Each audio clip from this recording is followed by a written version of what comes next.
someone that they wanted to live with them. Basically, this individual could move in and help with an individual's medical needs or living needs in exchange for reduced rent payments, that sort of thing. Technology supported residential settings. Think kind of telehealth a little bit. These are there's been some significant improvements and creativity in smart homes.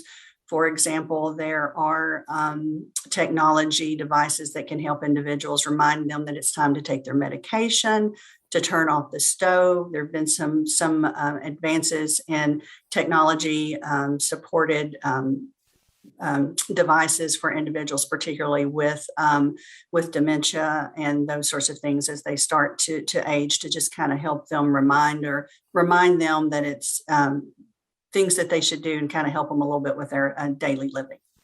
Next slide, please. So assisted living services, again, the department has been asked to explore the inclusion of assisted living services in our array of covered services.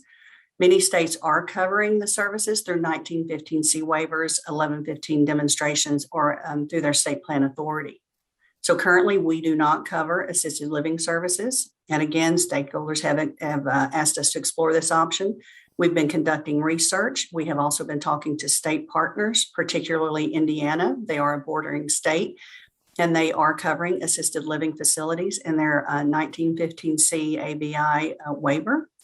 Currently, Kentucky has 1,115 assisted living facilities. Next slide, please. So assisted living, mostly private pay. In our discussions with Indiana, again, they do cover this in their aged and disabled waiver, as well as their traumatic brain injury waiver. There is an individual liability, very similar to long-term care facilities in Kentucky. Normally, the individuals must pay their entire Social Security amount, except for a small personal allowance, which I think in Indiana it was about $75. Next slide, please. So this is some of assisted living services as outlined by when we talked to our Indiana colleagues. They actually described it as trying to fit a square peg into a round hole, because it's not a nursing facility, not what most people think of as home-based service, and payments are typically less to the providers.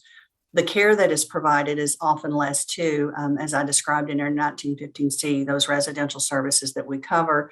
The amount of care provided in assisted living services is usually typically less, because individuals in those facilities just need a few little supports to help them live on their own and give them more freedom than they would have in another facility. Often the rooms are not shared, and Medicaid currently is not a major payer source. They do not have artificial limits on rooms, which means if a room is available, someone qualifies, they can typically get it. And the perception, though, is not always the reality when we talk about assisted living services and the impact it would have on the housing situation in their population. Next slide, please. So these are some questions that we're not going to be able to answer today, but if definitely the department has been asked to consider assisted living and what it would do for our population. Would it be able to, provide more housing? Would we have better access for individuals? So should we consider assisted living as part of our HCBS waivers or separately? Again, we're not going to answer that today. And if we did, though, will the services address all of our housing issues? We're not very certain based on what Indiana's experience has been thus far. We do know that Indiana has seen an increase in 5 years that they have had assisted living. For example, they have seen an increase in their nursing facility cost, even with assisted living facilities. Their nursing facility costs increased from $2.4 billion to $2.9 billion in 5 years, which maybe not a huge increase, but it did increase just a little. Their assisted living costs went from $39 million to $128 million in those 5 years. And again, I think, we would have to look at sustainability going forward. And we would just have to look at, what impact would this have on our members, our providers, and our budget. Again, looking at Indiana's experience, while they did experience a slight drop in the individuals using nursing facility services, their nursing facility costs overall went up. So just a few questions that we need to answer, and before we would move forward with including the assisted living in our array of services in Medicaid. And again, I think that our charge here, I know that we're all here for the same reason, and that's to improve the lives of those we serve. And unfortunately, we have very difficult jobs because we are trying to serve the needs of many with very limited resources. And so with that, I believe, next slide, Sarah. I believe that this is the last slide. And I would be more than happy to answer any questions that you may have. Thank you, Commissioner Lee, for excellent presentation. And I think for part of this, you must have been reading my mind because I have some of the same questions as you've already posed. And my interest in this involved from my work on the 1915C waiver redesign, that task force that we're part of. But also, when we passed regulations, I believe it's Health and Welfare Committee, to expand the what they call the scope of services for assisted living to provide, I think, more flexibility to seniors and give them more options rather than just going straight to a long-term care facility if they needed to. And it really came to mind that this option is not available to our Medicaid population. And I think I posed a question then as to why. And you've in part answered some of these questions as well, but I think an excellent presentation. And I appreciate you sharing the numbers with Indiana's experience. And I thought the $2.9 from $2.4 billion increase for nursing facilities was interesting. And obviously we don't know the answer for that, but you answered part of it. It's increased utilization, could be an older population, but I am curious as you get into looking at these figures in more detail, how those numbers were actually derived and increased, but also the increase in their assisted living budget. That was quite alarming, to say the least. And certainly the challenge with anything that we offer the state is how we're going to fund it. And I had hoped, I'm sure you did as well, that maybe by broadening the assisted living to our Medicaid recipients, we'd have less reliance on long-term care facilities, but apparently that's only been a very negligible impact upon that, so something we need to take a look at. But I understand that in large measure, while we're pursuing this, is CMS has said we need to offer another scope of service for the Medicaid population, and we're trying to address that. How much time do we have to get a plan in place that's acceptable to CMS? Can you share that with me? Well, I think that would depend on the route we wanted to take. Of course, as we said, some states cover this in a state plan amendment, which would mean, that's open to every single individual across the state that would apply. There's you can't kind of limit. If we went an 1115 route, for example, that's a way for us to explore alternatives and to kind of test the waters before we move directly into a state plan amendment. Of course, an 1115 does have a lot of administrative work, which we're not afraid of here in Medicaid. It also has some accountability built in. You have to report, and it would give you a sense of how that program would operate before you actually move statewide. And if we amended our 1915C waivers to include this service, it would be limited to those individuals in our 1915C waivers, for example. So it would just be depending on the route that we would choose to take. All right, thank you. Have committee members have other questions? Representative Prunty? Thank you, Mr. Chairman.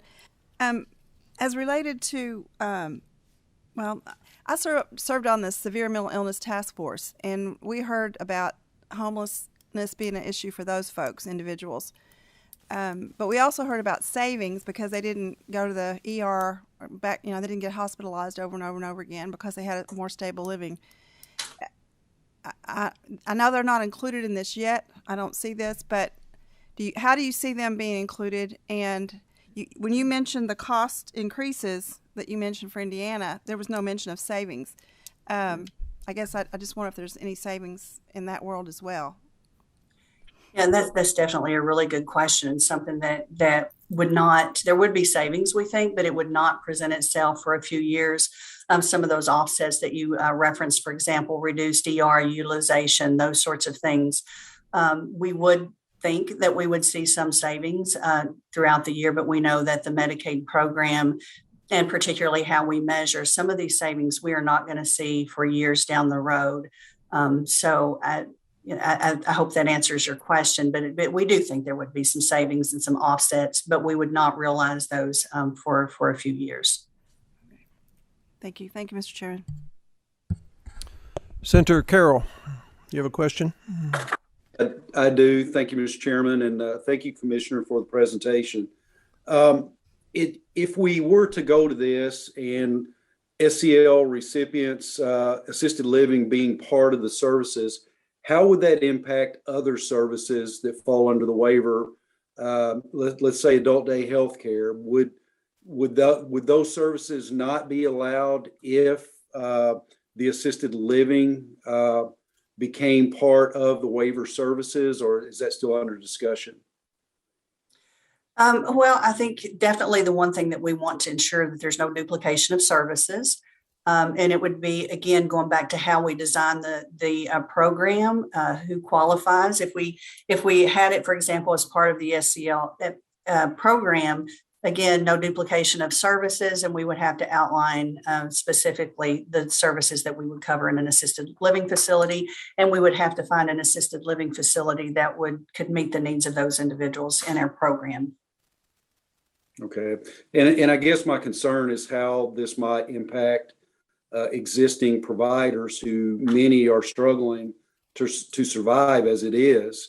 And if you take away the adult day services, and I guess the family home provider services too could possibly be diminished. I could see that having an impact on some providers, but I understand the overall goal, and I agree with that. But I could see there needing to be some type of balance in there to ensure that we don't do damage while we're trying to do good. I definitely think that would need to be evaluated, keeping in mind the overarching goal is to have those flexibilities and options for individuals as they begin to age, or as they see that they need those services. And one thing, of course, that's in our mind is the aging population in Kentucky. By 2030, 25% of our population is going to be age 60 and over. And not only how do we accommodate housing for those individuals if they need it, but what about our workforce? How do we shore up our workforce to ensure that regardless of the setting that they're in, that there are appropriate qualified providers, individuals to deliver those services? So again, I don't think anybody envies any of us our jobs trying to figure out this very complex problem. But again, I think if we keep the overarching goal, if we are here to improve the lives of those we serve, the Medicaid program was created for the Medicaid member, but we can't take care of our members if we don't take care of our providers. And keeping that in mind, and just trying to build this whole continuum of care for the population that depend on us so much. I think that we can solve this not in a short time period, but I think keeping that overarching goal, doing our due diligence with our evaluation, and making sure that whatever we build, we continue to go back and evaluate and see the impact it has on our program, on our people that we're serving. And again, just continue that continuous quality improvement. It does us no good to implement a policy, change the way we do things if we don't go back and really evaluate the impact that we're having on our population. Very good. Thank you, Commissioner, and thank you, Mr. Chairman. Thank you, Senator Carroll. Last question, Senator Alvarado.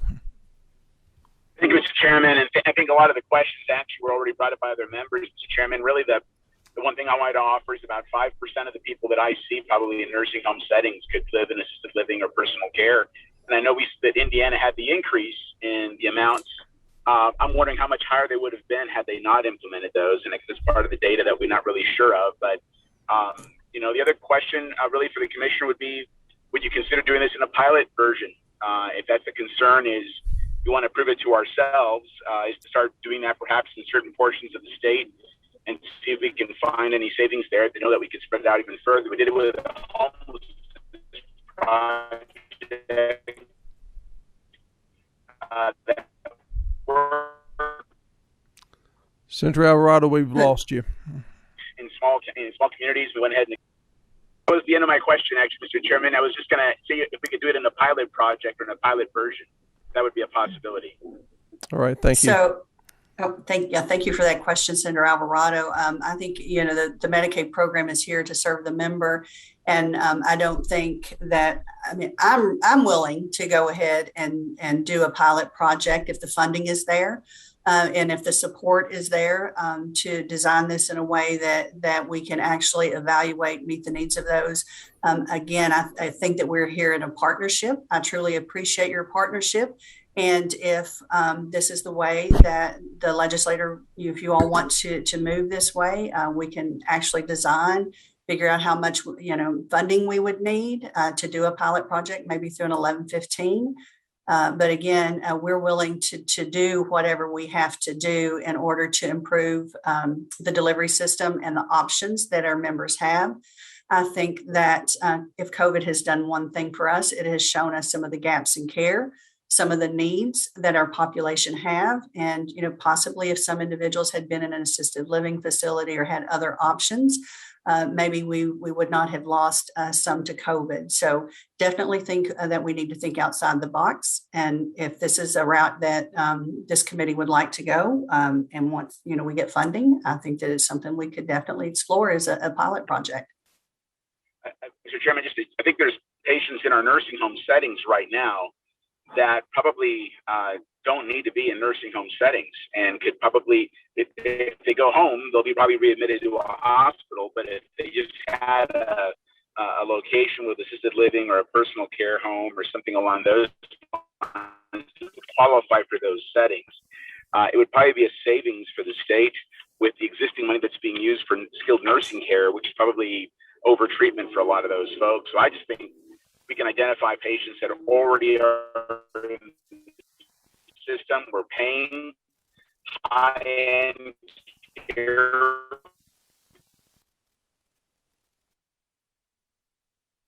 for save significant amounts of dollars and have an assisted living or personal care homes, Mr. Chairman, as a thought up. Thank you.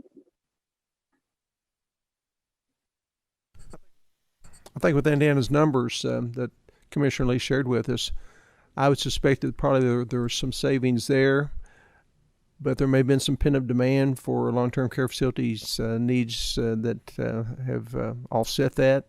And with an aging population, it's just hard to reach any definitive conclusions from their numbers, but I do agree. I think there's a potential maybe to shift resources to spend them more efficiently and effectively if we broaden this continuum of care, and that certainly is all of our goals.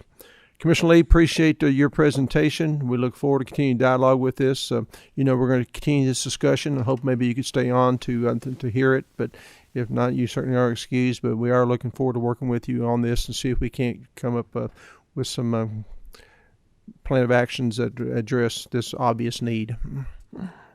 Thank you for having me. And I do agree that we do have to have this continuum of care for our population, and some things that we haven't talked about that maybe we can talk about later on is our Money Follows the Person project, which allows us to transition individuals into the program, into the community, and our PACE is a program, all-inclusive care for the elderly, that we are trying to bring up here in Kentucky that will also offer additional options for individuals to keep them in their home rather than in the community. I know we're pressed for time. I will stay on for a little bit. If at the end of this you have questions for Medicaid and I'm not here, I think you are in very capable hands with the deputy commissioners that will be here after I depart. So thank you so much for having me. Always good to be here and enjoy your partnership. Thank you. We enjoyed it as well and appreciate your time. So if we would, let's move on to our agenda. Ms. Gleason, Mr. Brown, and Mr. Carr.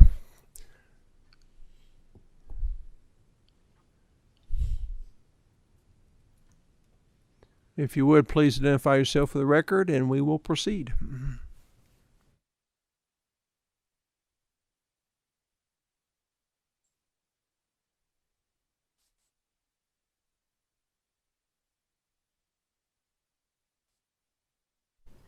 There, now I'm on. I'm Vicki Yates Glisson. I'm a healthcare lawyer, health insurance lawyer by background, and I am the principal in VYBG Consulting LLC. My name is Matt Carr. I'm an attorney with Frost Brown Todd. Hi, good afternoon. My name is Matt Carr. I'm an attorney with Frost Brown Todd. Thank you for asking us to be with you this afternoon. I really appreciate it, and having this opportunity to talk a little bit about Medicaid and assisted living. I thought it might be helpful to just talk briefly about a little bit of the history about how we've gotten kind of to this point. I just wanted to let you know that and you may already realize this, but that in 2014, CMS issued a final rule that was known at the time and still is known as the settings rule. That addressed the settings in which home and community-based services will be delivered for disabled individuals. The intent of the rule is fairly simple and fairly straightforward. How does a state provide services that allow disabled individuals to remain integrated as much as possible in a community setting instead of care in an institutional setting? The rule seeks to ensure that home and community-based settings are not institutional in nature. We want to make sure that those individuals are able to stay in the community as long as possible. Under the rule, states must assess their current providers and their settings in which they are delivering services and develop and implement a plan to meet that rule. The deadline has been extended several times in the last few years and is now set for March of 2023.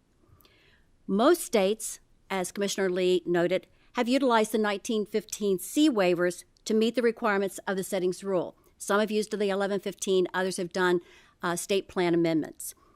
The reason I think many have chosen a 1915C is that you're able to control some of the numbers because you can decide how many individuals you want to treat or how many folks you want to have in an assisted living facility, so you can control those numbers much easier. Kentucky Medicaid currently, as Commissioner Lee noted, provides services to allow individuals to stay in a home setting, hopefully as long as possible. However, if you're an individual that develops difficulty with the activities of daily living that keeps that person from remaining in their home, such as maybe just needing help to remember to take your medication, you may need help with bathing or grooming or eating. In that, right now, the current option is that you're probably going to end up in a long-term care nursing facility that will be paid by Medicaid. So you have at-home services, and then there's an abyss, and your other option is to go into long-term care. Again, when you're thinking about what the purpose of the settings rule is, it's about how do you not have institutions. And they consider an institution to be like hospitals or institutes for mental diseases or for long-term or for nursing facilities. Kentucky now, this is a key time to try to address this because Kentucky is now redesigning its 1915C waivers. And Matt and I are here because we would like to offer our perspective from working in this field and what other states are doing to meet the requirements of the settings rule that allows these disabled individuals to have non-institutional options. And in particular, Matt has worked extensively in Indiana, so I think he can maybe answer some of your questions about the Indiana model. Just a little bit of additional background. We know that we have 60 to 70% of our seniors cannot afford assisted living. We now have 75% of our seniors that have an income of less than $35,000. At least 2/3 of these individuals have at least 2 chronic conditions that affect their ability to take care of activities of daily living. And 20% of our seniors could be better and more cost-effectively cared for if they could be in an assisted living facility rather in a nursing facility. And these numbers are for the general population. They are exacerbated if we start thinking about our disabled population. And I think Commissioner Lee talked about this a little bit, and I'm sure many of you are acquainted with what an assisted living facility does. It's essentially like an apartment, and it means that folks have a home, they're in a community-based setting. They will be having assistance with those activities of daily living. They'll get reminders about, did you take your medication? Did you take a bath? Do you need help getting dressed? And are you having grooming issues? But you'll have individuals there that can assist those individuals on those activities of daily living. To qualify for assisted living, the individual, as we said, generally needs help with at least 2 of those activities of daily living, like bathing, grooming, mobility. but they have enough issues that they're no longer able to continue to live at home. So these private sort of apartments offer a lot of services. They offer things like housekeeping, laundry, transportation, social activities. I think in particular the transportation can be a real issue for individuals that are aging or have disabilities, because they have buses that they identify ways that they can get to a church activity, that they can get to concerts, that they can go to the movies, that they have ways of keeping individuals involved in the community and trying to keep them vital, so they do not have, it's not like an institutional setting. They also offer, as we said, a lot of personal services. It's certainly an alternative for individuals who can no longer live at home unassisted, but it is less expensive and restrictive. What you usually find, and Matt can talk about this in a little more detail, is that generally the fee or the per diem for an assisted living facility is about 50 to 55% less than what it would be if you were in a nursing facility. And the reasons make sense. If you're in a nursing facility, you need a lot of services. You need a lot of one-on-one care. These individuals are just needing some reminders. They just need some help with their activities of daily living, so that, yes, they may not be able to stay at home because they need a little extra assistance, but they can function on their own in an apartment setting with that added help and assistance. So it's an option that fits between home care and institutional care. This is a slide that it kind of just gives you a little more detail about some of the amenities that you find in assisted living facilities. I'm sure many of you, I've had family members that have gone into assisted living, but when you go in, it's very communal. They have the freedom to come and go. They have their apartment. It's locked. They have their own space. They have a lock in that on that door, so they can, if they don't want to be bothered, they have their own space. They have their own bathrooms. They have their own sitting areas. And usually the meals are more congregate in nature, so if they want to eat in their room, they can, but if they'd like to come out and eat in a congregate setting, they can certainly do that. It's also got a lot of those technology components that Commissioner Lee talked about that you're finding in many of the facilities that are being built in Indiana, to help monitor individuals, so that for instance, if someone gets up, if they're monitoring a room and they know that, for instance, that someone's been up 6 times during the night to go to the bathroom, then they know that the next day they may need to check with that individual to say, are you feeling okay? Is there something going on? Would you maybe have some kind of infection that we need to try to address? So you have that kind of oversight. And as we said, there are a lot of amenities. It's everything from exercise areas where the families can come in and visit with individuals. You have libraries, you have the housekeeping facilities, you have laundry, and of course a dining room. I think it's also helpful, though, for us to look to see how Kentucky ranks with our peer states. And each year, AARP, the SCAN Foundation, and the Commonwealth Fund do a 2020 scorecard. They do a scorecard. This year we have the 2020 scorecard that compares states to say how are you comparing with other states and what you're doing with your Medicaid dollars, or even what dollars are being spent on services for the older population. I do think it's important that we note that on the 2020 scorecard, Kentucky ranks 51st. So there are 50 states, and that includes the District of Columbia. We rank 51st in that category, dealing with the percentage of Medicaid and state-funded long-term services and supports spending that go toward dollars and services for older individuals and adults with disabilities.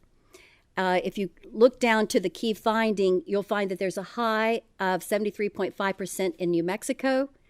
Kentucky, being 51st, only spends about 13.5% of our funding in Kentucky, so we rank 51st. I think we have given you quite a lot of information that we put in a packet for you, and that it gives you that ranking and gives you that background from this 2020 scorecard. I think Commissioner Lee also noted we have at least 44 of the states, including the District of Columbia, that are offering assisted living in some form. And in particular, Indiana has really embraced assisted living, and I'm glad that CHFS has reached out to Indiana. I think it's very important to learn from others. I know in the past Indiana has served as a great sister state, and it's helpful to reach out to them to see what their experience is. I'm going to turn it over to Matt now, because Matt has worked extensively in Indiana, and you can talk, Matt, a little bit about this, some of the savings that you've seen and what's happening in Indiana. Sure, absolutely. One of the things that that we look at is, and I think Senator Alvarado mentioned this earlier, is the number of seniors that are currently in skilled nursing facilities that could be cared for more appropriate to their level of need and also more cost effectively in a assisted living facility. And a couple things to point out. One, from the 2020 scorecard indicated that 5.6% of Kentucky nursing home residents have low needs. Presumably, those residents could easily be transitioned to assisted living facilities. One of the things, though, in general that we see kind of across the board when these new Indiana facilities open up is a significant transition of residents from skilled nursing facilities. Typically, we see around 20% of residents in new Indiana affordable assisted living facilities that are being transitioned from skilled nursing facilities. And we anticipate, just assuming that the number is as low as 5% in terms of those that would transition over, that should equate to at least $50 million in annual savings to the Commonwealth of Kentucky. As far as and the big driver of that, of course, is the cost difference. Both Indiana and Kentucky are very similar in terms of the nursing home spending. Both are spending on average $200 or more per day in skilled nursing facilities. In Indiana, the assisted living rates are anywhere from $75 to $96 per day, depending upon the level of acuity. So, actually, less than 50% of the nursing home amount. And some of the from earlier, some of the statistics that were given as far as the Indiana spending over the last 5 years. First of all, the increase in the assisted living spending from $39 to $128 million. Well, and we'll get into that shortly. I mean, there's been a significant increase in utilization of assisted living in Indiana, and certainly that explains the increase in Indiana on that issue. On the skilled nursing side, while there's been an increase from 2.4 to $2.9 billion, I think and I think Senator Alvarado was getting to this as well, is that to ask, but for Indiana's transition from institutional to home and community-based care in the form of assisted living, how much more would that increase in skilled nursing spending have been if Indiana did not do that, did not have these policies and encourage the development of a rather significant number of purpose-built, affordable assisted living, Medicaid-supported facilities throughout the state.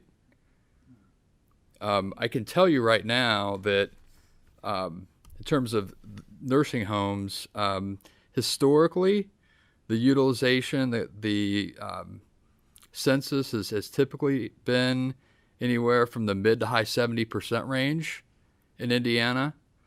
Right now, my understanding is that the average census in Indiana skilled nursing homes is in the low to mid 60s.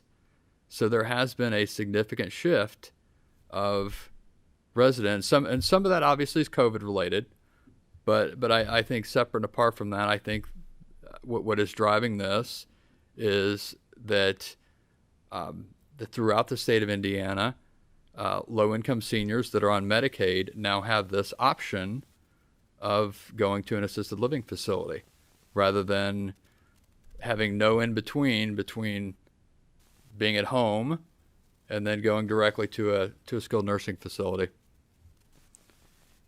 Next slide.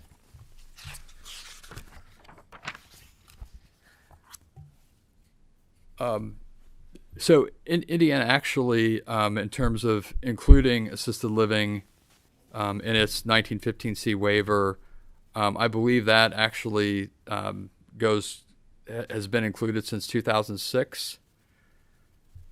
In Indiana, for a number of years, had a similar AARP scorecard ranking as Indiana as far as home and community-based services was concerned. However, with and really with then Governor Pence, with support from his administration and the state legislature, there was a big push to rebalance and transition housing and services from institutional care to home and community-based care, such as assisted living. And so, to that end,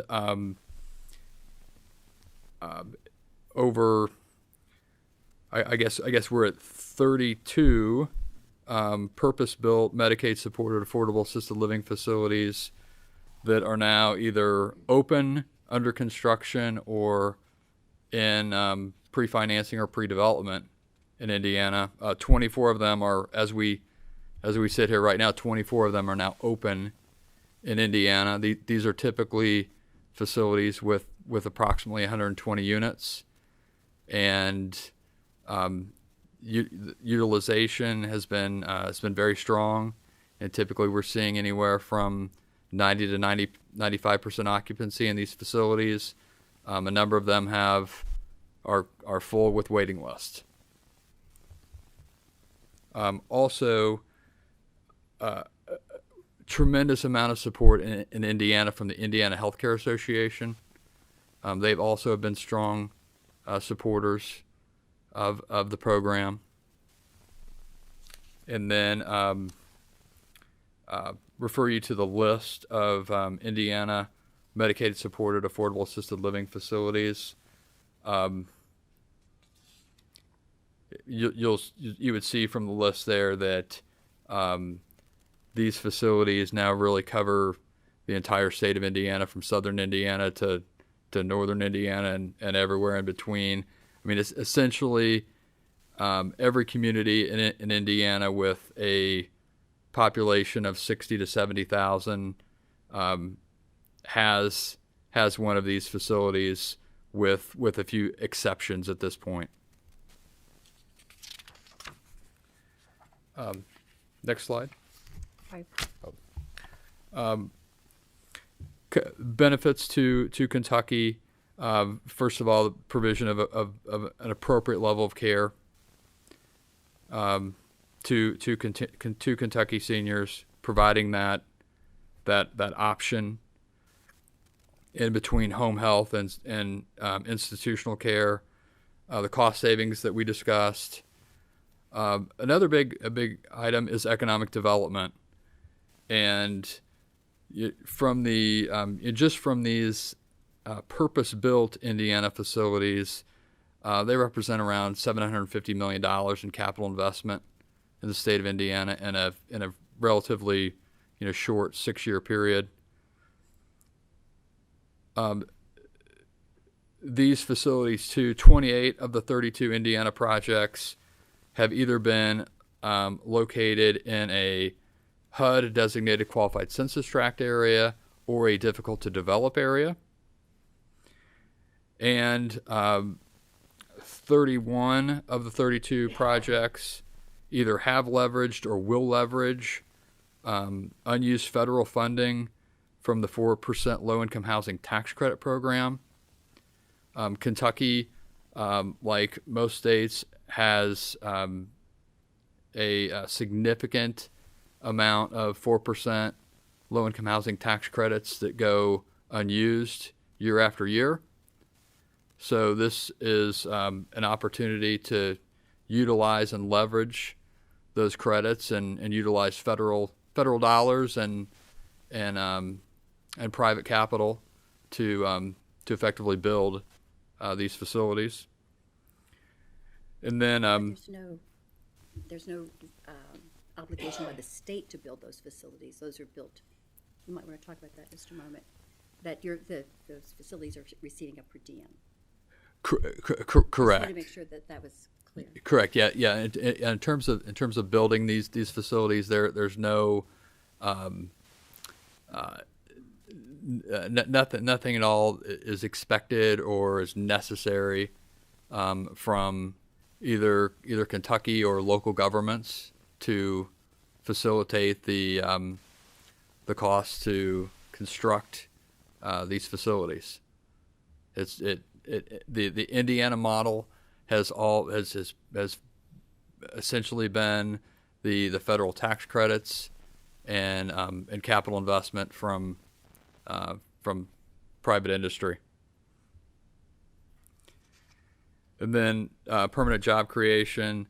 What we've typically seen at each of the Indiana facilities is approximately 50 full-time employees and a $2 million payroll at each facility, and then significant temporary job construction from the temporary job creation from the construction work at each of these facilities.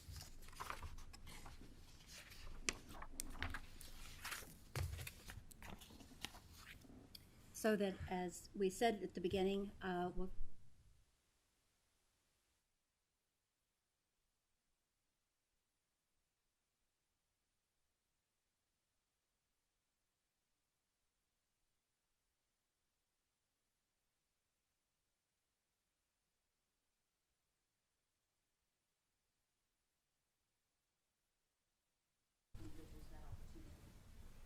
and as we said, that compliance stage in the funds very quickly, not 17 to 23. And the important thing about a settings rule is it does support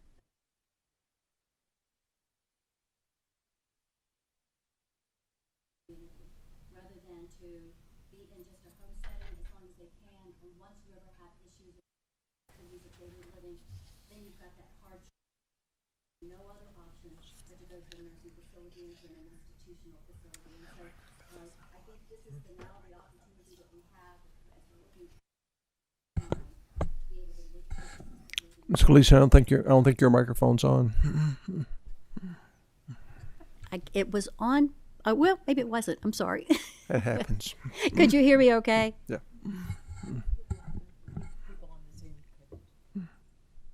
Oh, so I just quickly, what I was saying is that we started with the settings rule and what the settings rule is required, and that as of January 2014, as we said, CMS issued a final rule that they wanted to make sure that individuals that are particularly individuals in 1915C waivers, that they can remain in the community as long as possible, and that they have an option that's not just receiving services at home, and once they ever have issues around their activities of daily living, that it forces them in those hard choices of, if I cannot stay at home because maybe something as simple as I just need someone to remind me to take my medicine, or I'm not eating correctly, that you have an option with assisted living, that you have some supports around you that can allow those individuals to remain in the community as long as possible before they're faced with having to go into an institutional setting like a nursing facility.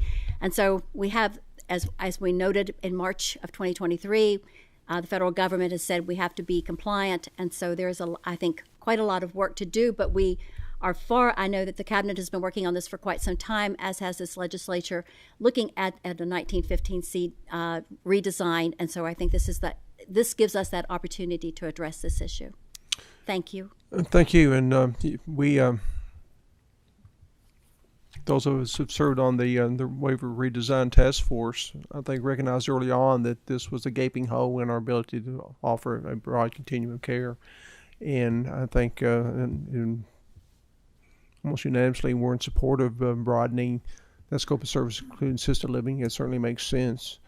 We do have a lot of work to do. It's good to know that we have a model that we can follow in Indiana, and hopefully that we'll use that as a template to move forward, but we do need to obviously move forward and focus on better utilization of our resources and what we have been in the past. So I think this is a good way to do that. Of course, documenting the financial impact is always difficult, but I think that there is a potential savings from this that may not be realized. But I'm not sure what the impact is going downstream. But again, appreciate that we have some history that we can fall back on to help address this. And Commissioner Lee, if you're still on the line, we are very much interested in working with you to make sure that we can have something in place to hit this March 17th, 2023 deadline. And this is just one of those alternatives. But are there any questions from the committee members? Representative Prunty. If you could just, thank you for being here and for your presentation. If you could just repeat, it's really the same question. You gave a percentage of savings in one slide, and then you gave the cost per day for each, and I got one but not the other. Like $200 a day for long-term care facilities. What was it for assisted living today? I'm sorry. The cost per day, you gave a approximate cost per day in long-term care facilities of $200 a day. And then you also gave it for assisted living, but I didn't catch the amount. So I believe if we're looking at Kentucky, I believe the average daily nursing home rate is what, around $208 a day, something like that. Indiana, the average daily nursing home rate, I believe, is around $201, $202 a day. The assisted living rates in Indiana, there's a 3-tier system. Tier 1 right now is right around $75. Tier 2 is around $83. And then Tier 3 is $96. Okay. And Tier 3, why it is so high is there is an expectation that those with early dementia or memory care issues that as long as there's not safety issues with them, that they would come in an assisted living facility at the Tier 3 $96 a day level. I guess they would need a little extra care. Right. That's about half the cost, so it should be significant savings. So, thank you, Mr. Chairman. Just needed clarification. Thank you. Appreciate y'all's presentation today, and I'm sure we'll be talking more in the future. 2023 will be here before we know it. Well, and we're glad to help in any way we can. As I said, both of us have been working in this area, but Matt has been very involved in the financial aspects. So glad to help in any way. Thank you. Thank you. Thank you very much. Moving on to our next presentation, alternative approaches to deliver Medicaid services. This is a subject that came up at, I think, both Budget Review for Human Services and also Health and Welfare. We've struggled to improve the health of our population. At the same time, our Medicaid budget continues to expand. When I came into the Senate in 2017, it was my first session. At the time, our Medicaid budget was $10 billion. This next biennium, we're looking at $15 billion. So we're seeing increasing costs for the Medicaid program without an improvement in our health outcomes. And there's got to be reach a breaking point at some point in time. And I think we've got to look at either curtailing services, which none of us want to do, or looking for a more effective way of delivering these services to Medicaid recipients. And that's why we're exploring different options available to us. And we're very fortunate to have 2 presentations today. The first is from the Colorado Department of Healthcare Policy and Financing. And I believe our presenters are presenting remotely. Are we on board?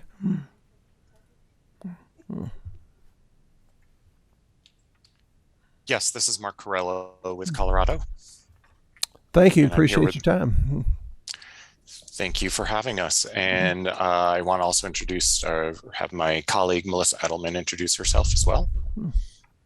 Yes, Melissa Edelman with Colorado's Department of Healthcare Policy and Financing, which is our Medicaid program. And together, Mark and I work for our Accountable Care Collaborative division within the department. And he specializes on kind of program and overall design and system structure, and of course the policy associated with that. And I specifically work with the behavioral health and managed care portions of our delivery system. Well, thank you for taking time for your very busy schedule to share your experience with us. So if you would, please proceed. Sure, and we'll try and go through this relatively quickly, but give you an overview of our program. So want to just, for agendas, go through a little bit of the history, goals, and objectives of our Accountable Care Collaborative, and talk a little bit about the unique design of our regional accountable entities. Then just a little bit on member enrollment and engagement, how we coordinate services, and how we pay for increased value through the Accountable Care Collaborative. So we have a unique system here in Colorado, and just wanted to give you a little history of how we got here. So since 1995, we've had a capitated behavioral health program that was really a model nationally and helped reduce inpatient utilization and costs, and really focused on building a community-based system of behavioral health care, and really leveraging things like peer supports and those type of services to keep members out of inpatient care. In 1997 to 2000, we did have statewide Medicaid managed care on physical health side. The state ended up getting sued for about $40 million, and so that ended our full managed care within the state.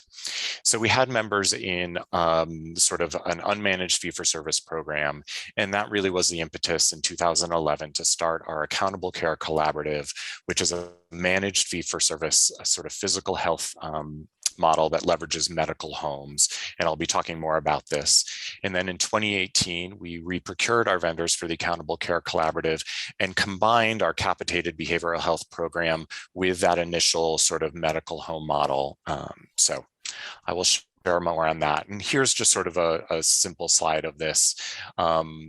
You know, as I said, we have this community behavioral health services program. It was administered by behavioral health organizations. They receive a capitated mental health and so administer that for substance use disorder services as well. And then we have the parallel Accountable Care Collaborative that started in 2011, and that was administered by our regional care collaborative organizations. So we used an administrative payment for those organizations and a small administrative payment to our primary care providers that served as medical home. And we did have initial signs of cost savings, and not all Medicaid members were enrolled into the Accountable Care Collaborative. And really, it was designed to be an iterative program. Then in 2018, we created phase 2 of the Accountable Care Collaborative. It is now administered by what we call as regional accountable entities.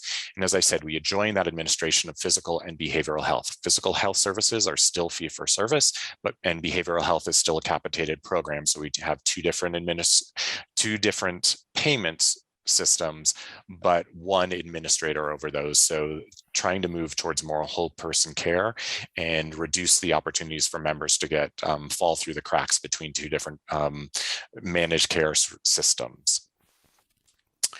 The Accountable Care Collaborative is designed on what we think of as the sort of 4 primary pillars, with the overall goal to improve health and reduce costs. As I mentioned, it's focused on establishing medical homes so that all members have a focal point of care. And then in 2018, we added the behavioral health, that comprehensive community-based system of mental health and substance use disorder services. It uses a regional coordination model that we believe that our regional communities are in the best position to address the complex needs of our members, and they can coordinate among community services as well as medical services within a region. So we really leverage that program, and that has been extremely helpful during COVID. And then an initial focus is we weren't leveraging our data very effectively until 2011. So there's been a large focus on how can we make our data more available to our providers so that they can make real-time decisions and improve care and increase coordination of services and ultimately help us reduce costs. So we continue to improve this and focus on our data analysis and getting that data out to our providers and our regional accountable entities to drive better outcomes. So some of our objectives for phase 2 was to join the physical and behavioral health under one entity, to strengthen coordination of services by advancing team-based care in health neighborhoods, promoting member choice and engagement, paying providers for increased value they deliver, and ensuring greater accountability and transparency. And I'll touch on a number of these throughout the rest. So as I've mentioned briefly, but so we have our regional accountable entity. It operates under two federal managed care authorities. So for the physical health side, it's referred to as a primary care case management entity. They receive a per member per month flat administrative fee for all of their enrolled members. And they are responsible for paying the primary care providers to serve as the medical home. So the regional accountable entity, or RAE as we refer to them, are responsible for contracting with that network of primary care providers and paying them this administrative fee, which most of them tier that based on the capacity that those primary care offices are able to deliver and how much care coordination they're able to do and things like that. So that's one side. And then for the RAE also receives a capitated behavioral health payment for all covered services. And that is under a prepaid inpatient health plan authority from CMS, or PIP authority, as you may hear. And so they contract with a full network of behavioral health providers and pay those providers and do utilization management and all of those things on the behavioral health side. All of the physical health services are still paid fee for service by the department. Here is just a map. We have 7 regions, and there is one regional accountable entity for each of the regions. And we broke it up based on sort of relative enrollment size. So there's a lot more members in the Denver regional area than some of our more rural and frontier areas. In addition, because we couldn't make our system any more complex, we have 2 what we call limited managed care capitation initiatives, which are your traditional managed care organizations or MCOs for physical health services. And they work in limited regions. So in Region 1 on our map, our western slope of Colorado, we have Rocky Mountain Health Plans that operates in 6 counties. And then the Denver Health region, we also have Denver Health Medicaid Choice, which is our safety net hospital. And they operate in 4 counties as a traditional managed care organization. So our regional accountable entities are responsible for promoting members' physical and behavioral health. They contract with a network of what we call primary care medical providers, or PCMPs, to serve as that medical home. They administer the capitated behavioral health benefit. They're responsible for supporting providers in practice transformation and also coordinating care across disparate providers, particularly transitions out of inpatient and residential services back into the community. And they provide administrative, financial, data and technology, and practice transformation assistance to all of their providers. I'll have Melissa talk about the capitated behavioral health benefit. Sure. So originally, when the capitated behavioral health benefit came around prior to ACC phase 2, it was running under a 1915 B program. We added SUD services, or substance use disorder services, specifically for pregnant women along the way, and added a 3 to our waiver as well. Or actually, I take that back. It added a C part to our waiver. But we have since, as a state, expanded our SUD benefit to under an 1115 waiver to have a full continuum of care. The rest of our services kind of get their authority under this 1915 B3, which allows for a capitation, and it also allows for our regional accountable entities to pay for services that are not traditionally covered under our state plan. So some examples of that would be like respite care, residential services, vocational services. Our ACT program, sort of community treatment, is under there as well. And we can pay for those services underneath that waiver as long as we demonstrate a cost savings. So the waiver requires us to show that allowing for the billing of these additional alternative services actually creates a cost savings for the state and then, of course, for CMS.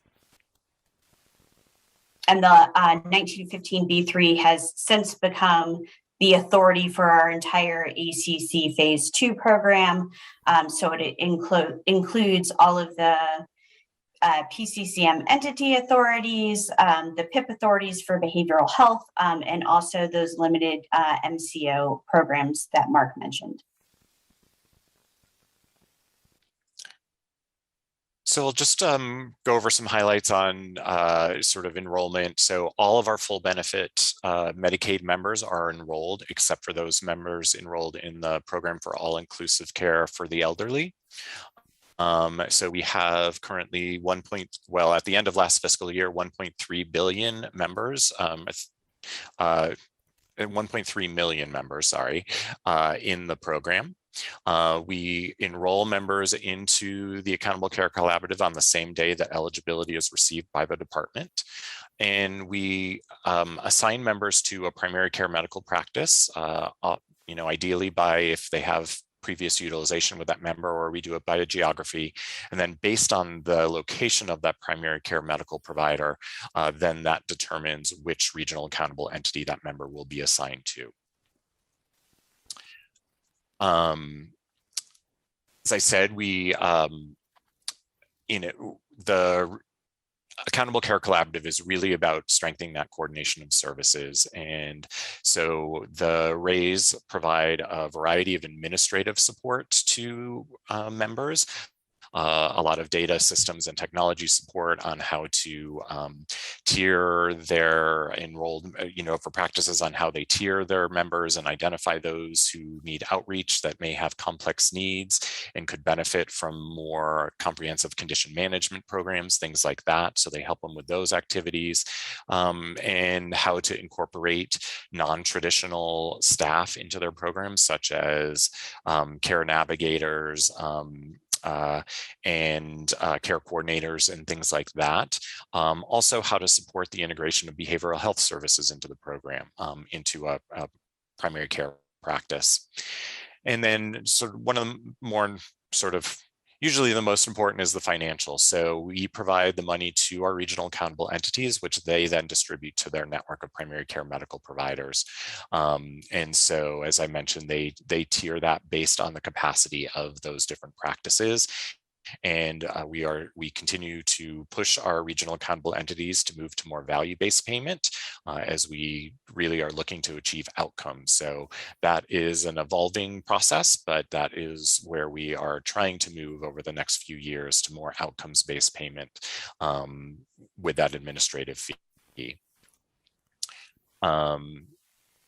Sorry, as I said, so the financial support is really to help expand that primary care capacity, advance their ability to serve as a medical home in the region. We want them to be, our primary care providers to be using evidence-based models of care, and really thinking of innovative ways to meet the needs of members, and to achieve the goals and performance metrics of the ACC. We do have a population health management approach to the Accountable Care Collaborative, definitely now that physical health and behavioral health are under the one organization. So they're responsible for the health of all of the members enrolled with them. The department has established a population management framework, which we ask our regional accountable entities to implement. And there are 10 conditions that we are focused on, or asking our RAIs and providers to focus on. And really in this last year, we dove into 3 specific programs around diabetes management, maternity care, and what we refer to as our complex members that have 4 or more chronic conditions. And the RAIs are responsible for designing a variety of interventions to support members at all different levels of health. And care coordination is one of the interventions that all of our regional accountable entities need to make available to all of their members. As I said, here's our population management framework. We've been working on this and refining this and working with the RAIs and providers to sort of better define these terms. So we also have asked our regional accountable entities to focus on the broader health neighborhood and community. We know that there's a complex mix of factors that influence client health and healthcare costs, and including clients' social and economic factors. And so to truly improve client health and reduce costs, the RAI is expected to establish and support this broader network of healthcare providers. The RAI doesn't pay many of those. They may use their admin dollars to pay for specialists to be part of their network and help coordinate services, but they are expected to establish coordination and communication between organizations and to promote utilization of lower cost and non-medical interventions that can optimize client health and well-being.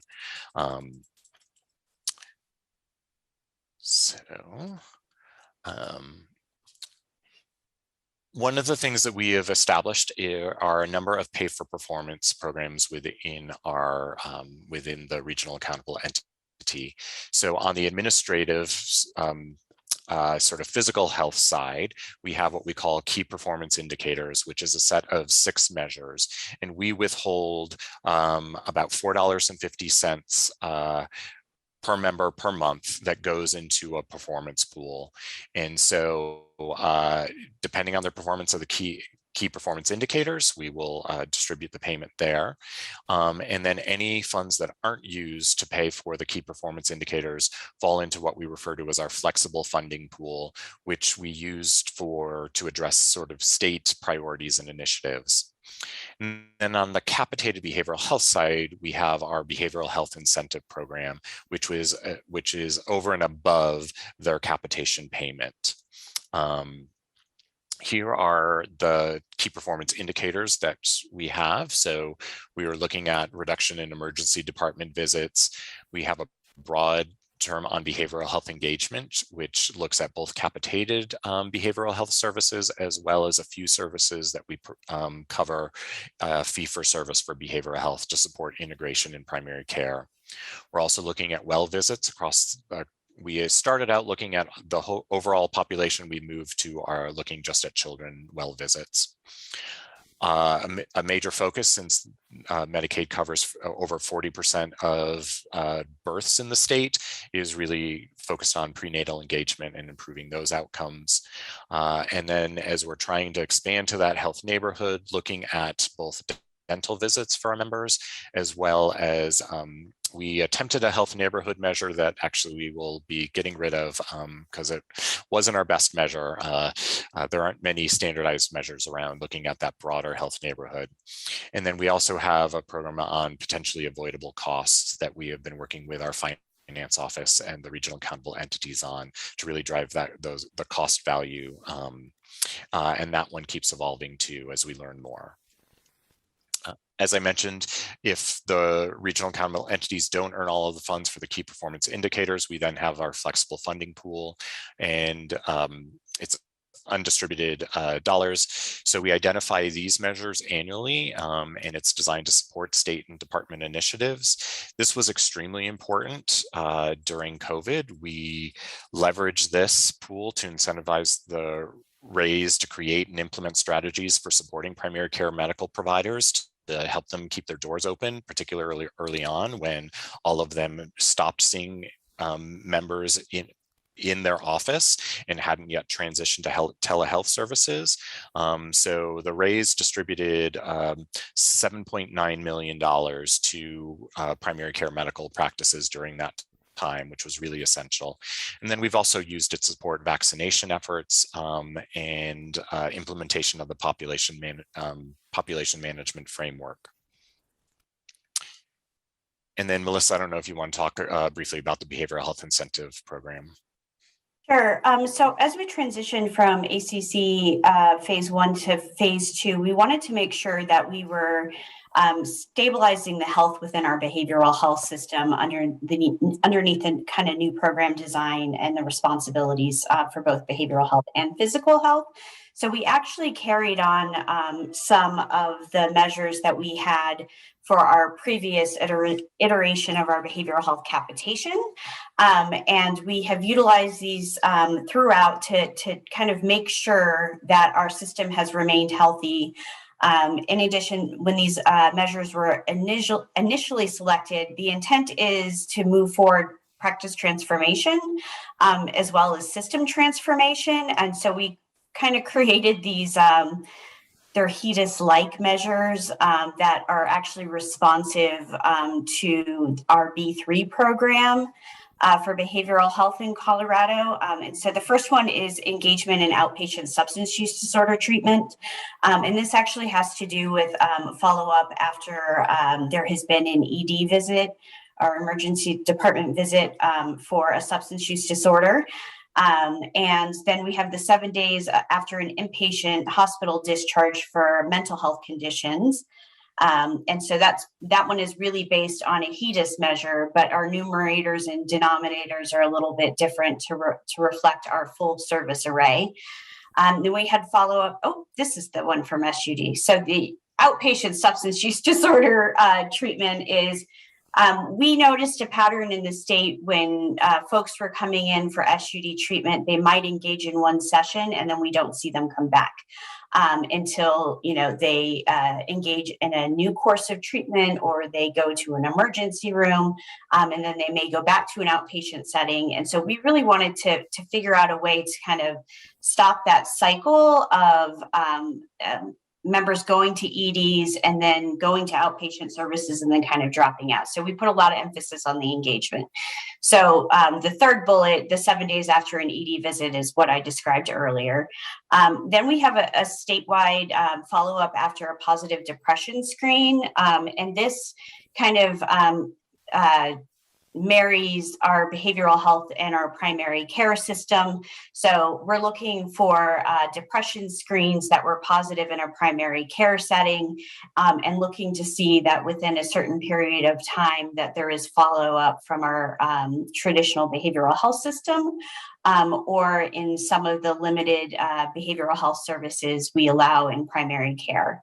And then the last one is the behavioral health screening or assessment for foster care children.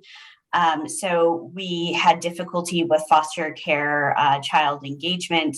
This is a measure that we worked collaboratively with on our basically our child welfare system that obtains Title IV E-dollars, and they have a requirement to make sure that children get screenings within a certain period of time when they're coming into custody, and they were having difficulty there. And we were not seeing the children early in the system for kind of screening and assessment. Again, we were seeing them when things had kind of escalated to an unhelpful point.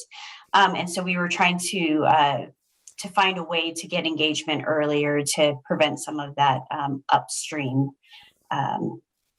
services. Melissa, do you want to talk about the medical loss ratio as well? Sure. For those of you that are aware with kind of the federal managed care requirements, there is a medical loss ratio of 85% traditionally. And so that is, that means your managed care organization has to spend 85% of the capitation money that the state gives them towards direct encounterable services. And so what we've done, and that leaves them like a 15% administrative that's not necessarily profit for them. That's how they pay their providers. That's how they pay for system innovations, infrastructure, all kinds of things they pay for out of that administrative funding. So what we do in Colorado with our 2 MCOs is we actually limit their medical loss ratio to 89%, meaning we're further limiting the amount of administrative funding that they get. With an understanding that if they participate in some of our, we call them MLR metrics, then they're able to earn back administrative percentages by meeting certain metrics, basically.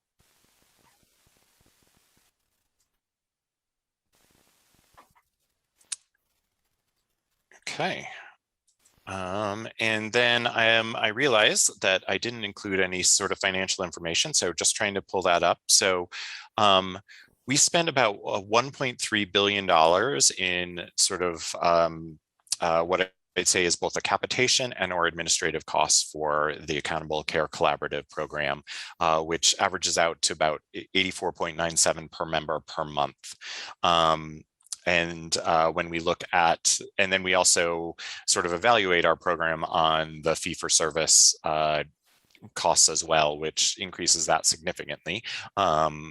But just wanted to give you some of that information. And basically 165 million is our administrator per member per month payment.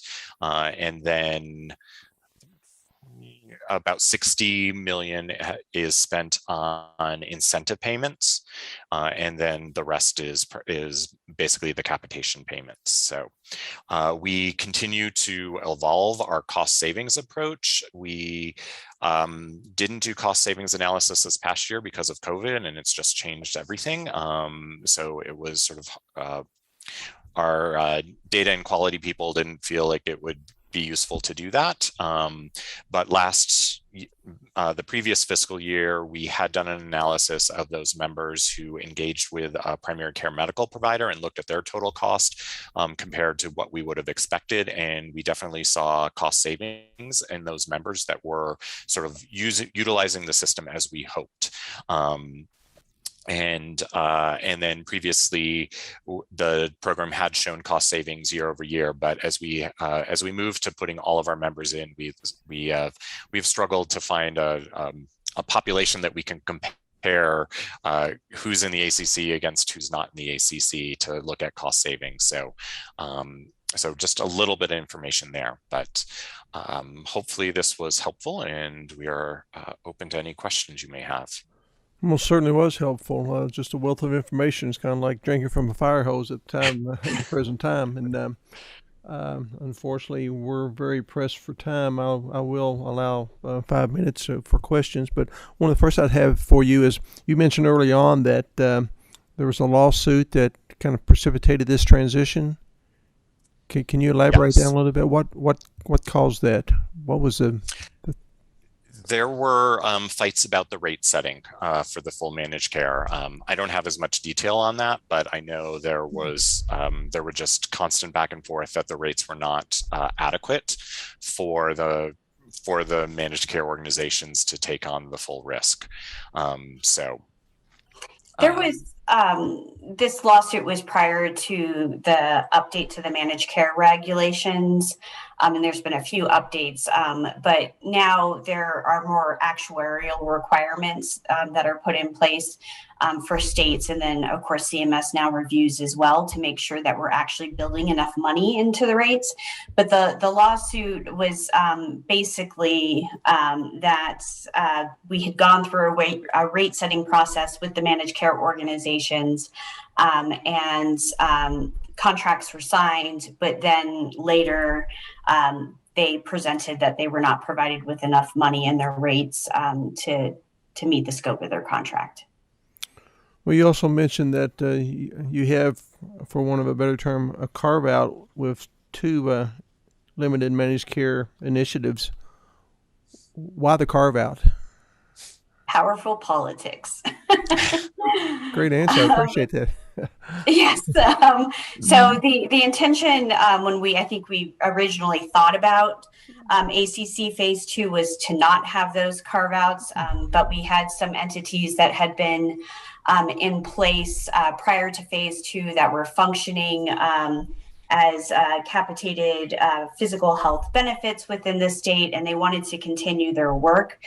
So we did the best that we could to kind of work their structure into our system of physical health and behavioral health. So there's actually one that our Denver Health contract, they have a capitation to do physical health as an MCO, but they also have the PIP capitation for the behavioral health services, but they subcontract that out to one of our other RAYs. And the other managed care limited capitated program that we have is actually with one of our RAYs. So they actually do the PIP portion for behavioral health, a PCCM portion for certain parts of their regions, and then certain parts of their membership get enrolled into their limited capitated initiative as an MCO. All right, thank you. Committee members, any questions? There's a lull in the conversation, so I'm going to take advantage of that and say no one at the present time. Folks, really appreciate you spending your time with us this afternoon. This has been invaluable, great information, and I'm sure we may have some committee members who want to follow up with you folks if that's appropriate, because there are a lot of questions here, but I commend you for your work and appreciate you spending time with us this afternoon. Thank you very much. Thank you very much. Thank you. Our next presentation is from Washington State Healthcare Authority, and they're presenting remotely as well.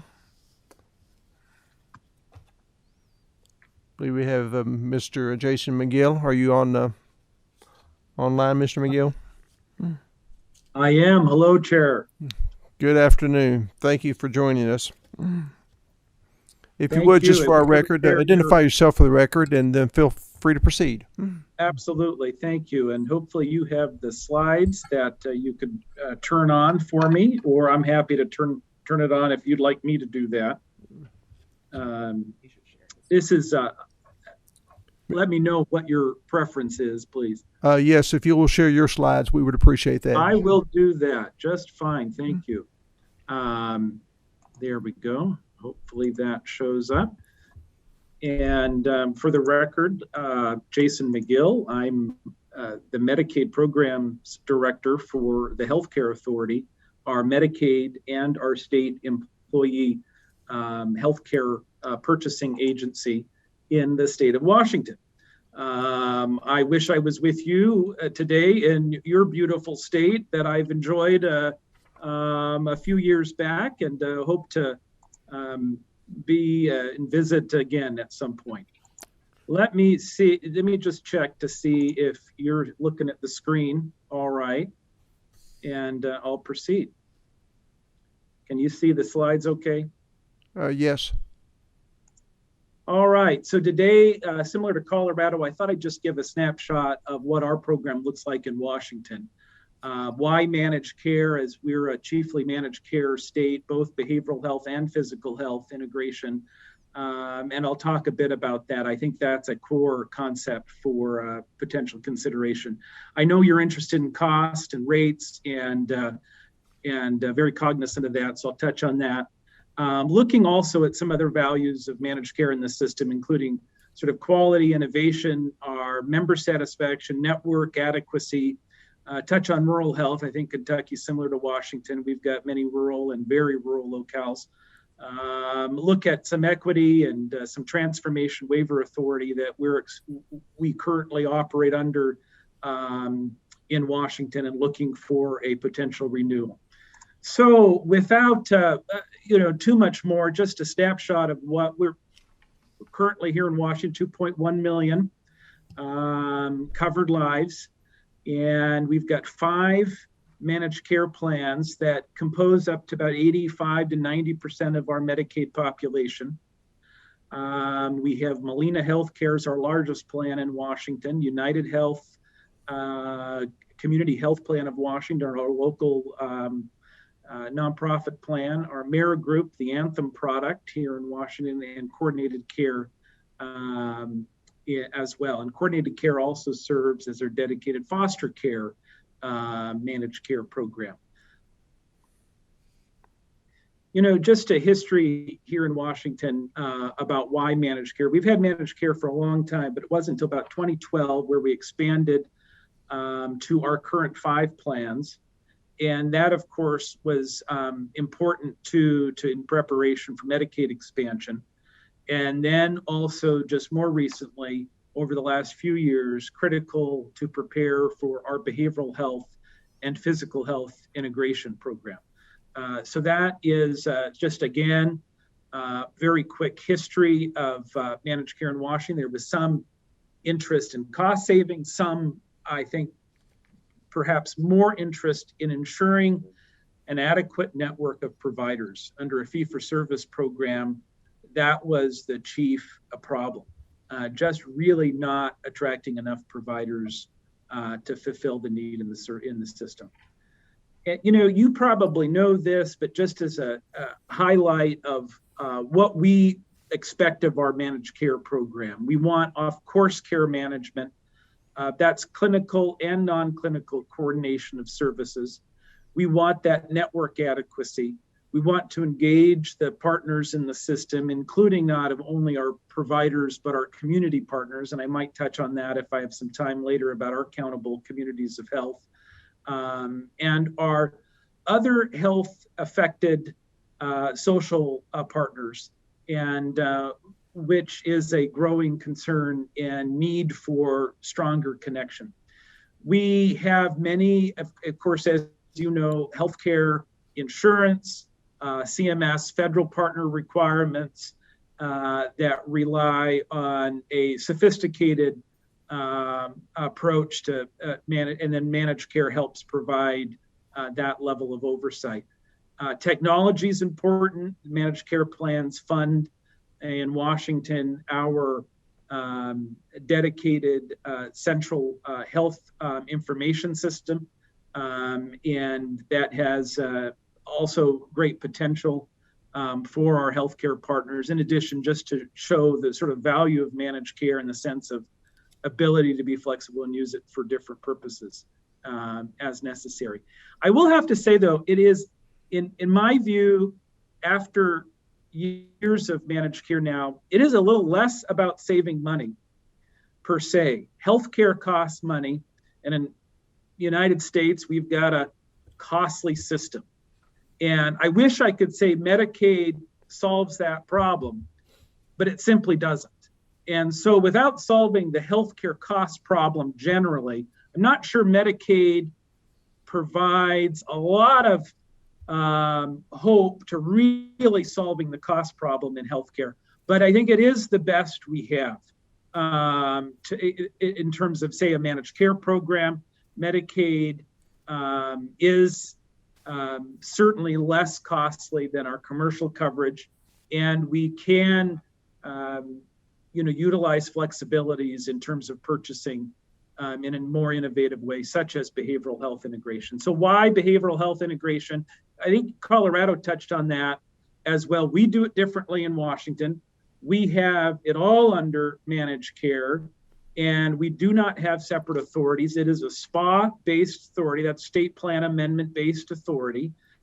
And in that way, it's more traditional managed care. What is not traditional is that we have it all integrated, both from a clinical perspective, which of course from a health system point of view needs a lot of work. So in no way I suggest we've solved the clinical integration piece, but that is a great focus of our, say, waiver efforts and our community efforts, our workforce efforts. But solving the financial piece is important as well. Here is a history of that integration effort, along with some other overlapping pieces for healthcare reform and changes throughout the year. A lot going on in healthcare. So many different sorts of systems experimented with. Certainly Affordable Care Act, Medicaid expansion. I note our DSNP plans. These are plans for duly eligible Medicare and Medicaid over 65 individuals. That's gone through some significant changes, and it's important that we have good coverage for our members. And now all of our Medicaid plans in Washington also offer Medicare Advantage, DSNP plans. In addition, they all offer plans on our state-based health exchange on the individual market, so members can move in and out as income and qualification allows. So that's been a huge and a significant system change, in addition to system consolidation. Many hospital mergers, many system mergers, as I think this previous slide shows in Washington. We've got, a much more consolidated system than say 10, 20 years ago in terms of hospital-based care. And that does matter with regard to forming networks, and it does matter with regard to costs of care. That has increased costs of care. It has maybe stabilized the healthcare system, but there's gives and takes. Here's just another view of what I mean by both delivery systems of clinical integration. This is, again, physical and behavioral health, and financial integration. So you've got, options with regard to how we characterize clinical integration, and we're working towards that. We've got a lot of work to do. But for now, we're moving first as fiscally integrated. So we have one payer as opposed to multiple sources. I want to just note metrics matter, dashboard and measures for integration really do no harm. And so in effort to make sure we're on the right track, we have strong metrics in place, and you can clearly look into that more. Future of behavioral health is important too. I think, Senator, to your earlier point about the cost in the system, I reflected on that. And as I said earlier, I'm not sure managed care helps with costs as much as it does access. So I want to just be honest about that. I think it can keep costs in check, but again, the healthcare system generally is the cost driver, not Medicaid specifically. And one thing we're seeing as a critical piece to healthcare is workforce, particularly now in this COVID environment, and the great resignation, and really in the behavioral health space, very low salaries, very low paid salaries. And so literally, I was just on a call with a behavioral health agency director who said they're competing with Walmart for salaries and for staff. So we need to do something about that if we want to keep a network. And so we're looking at what's called the Certified Community Behavioral Health Clinic model. Looks like Kentucky, you've got some clinics piloting this effort now. So we're pretty serious about looking into this as well. And, we have to balance that workforce and cost. This may increase costs on the behavioral health side because it pays the clinics on a cost basis. But, and I think the next slide here makes a case for investing in behavioral health. Clearly, people with behavioral health conditions are much more costly to the system. And our actuary does predict some, not insignificant cost savings as a result of integration. And of course, we're still pretty early in integration, and we're not assuming massive savings because we need to make sure the system is funded well. But I do think it has a cost savings potential. And so our investments and focus really are behavioral health wise. Moving to costs more generally in our Medicaid program, what strikes me is what is a fair comparison? What is a reasonable comparison for costs in the program? It is one thing to compare year over year trend, but as I said before, that's really due to health system costs more generally than it is to do Medicaid costs. Of course, you want to look into that. My next slide shows that.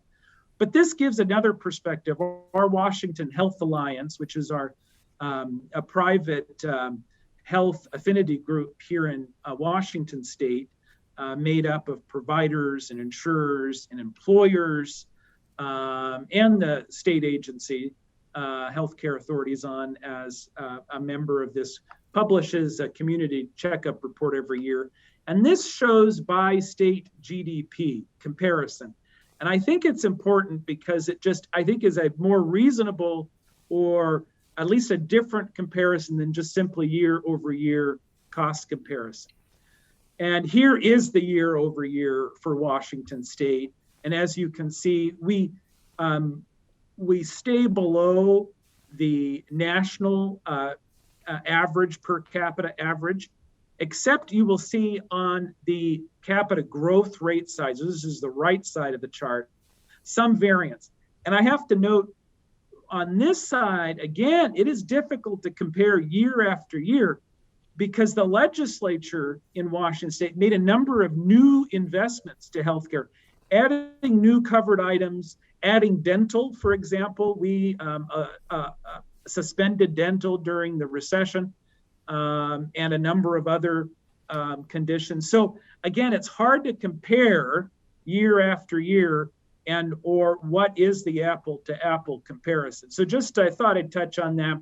Here's what we look at from our dashboard and metrics. I don't need to get into too much detail.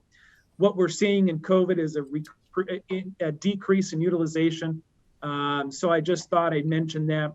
We're seeing a decrease in pharmacy utilization, but a significant increase in cost. And here again, this is not Medicaid or managed care controlled. It is more driven by introduction of new drugs and the costs of those patented new drugs. So again, we have to look at and balance the system about what we can control and what we cannot. Again, here's just a snapshot of utilization, FYI for you.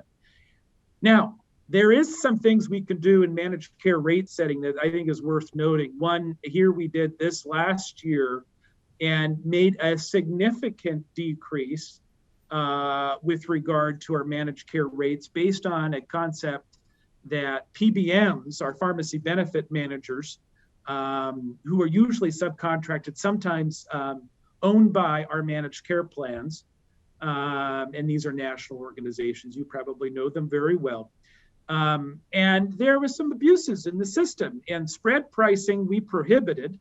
And you can see the assumption we made as a result of prohibiting that and a reduction in costs related to pharmacy. And that has borne true. Some of our early figures in terms of rate setting shows that that's accurate. So that is something we booked as a rate savings in our system. I thought I'd highlight that for you as well. Here's just your top drugs to my earlier point about the introduction and drug, kind of out of our control about utilization and the costs of particularly those patented drugs. You know, actuarial soundness is out of our control to some extent too. It's a blessing and a curse.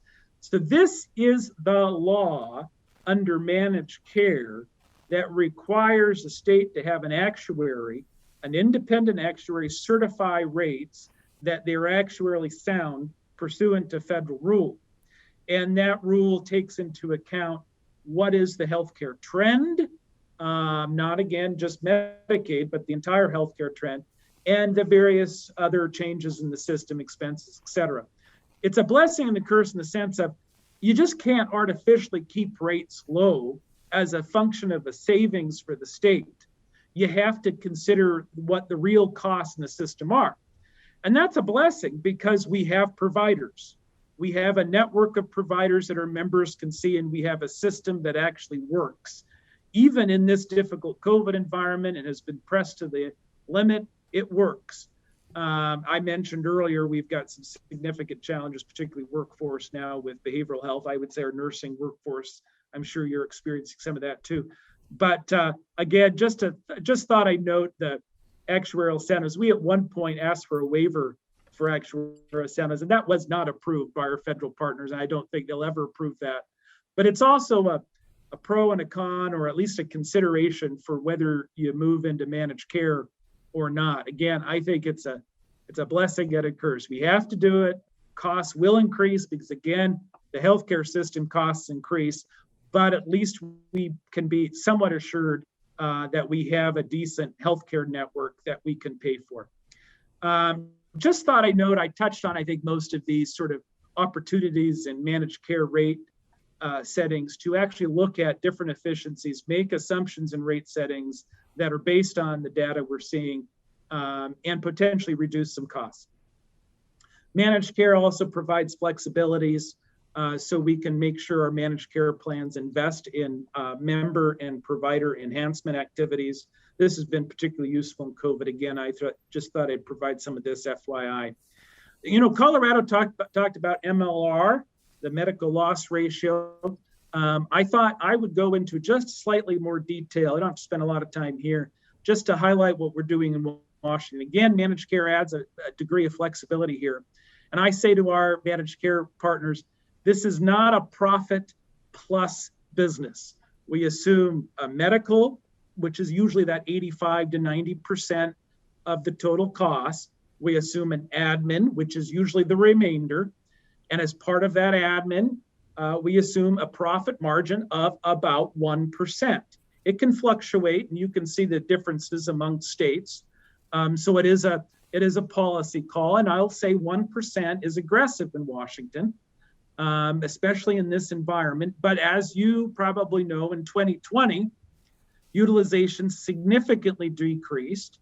And so there was a bit of a windfall. And so reducing the profit margin here kind of makes up for that bit of a windfall in 2020. So we're sticking with 1%, not only for 21 this year, but for next year as well. And then we'll reassess what that more reasonable or correct level would be.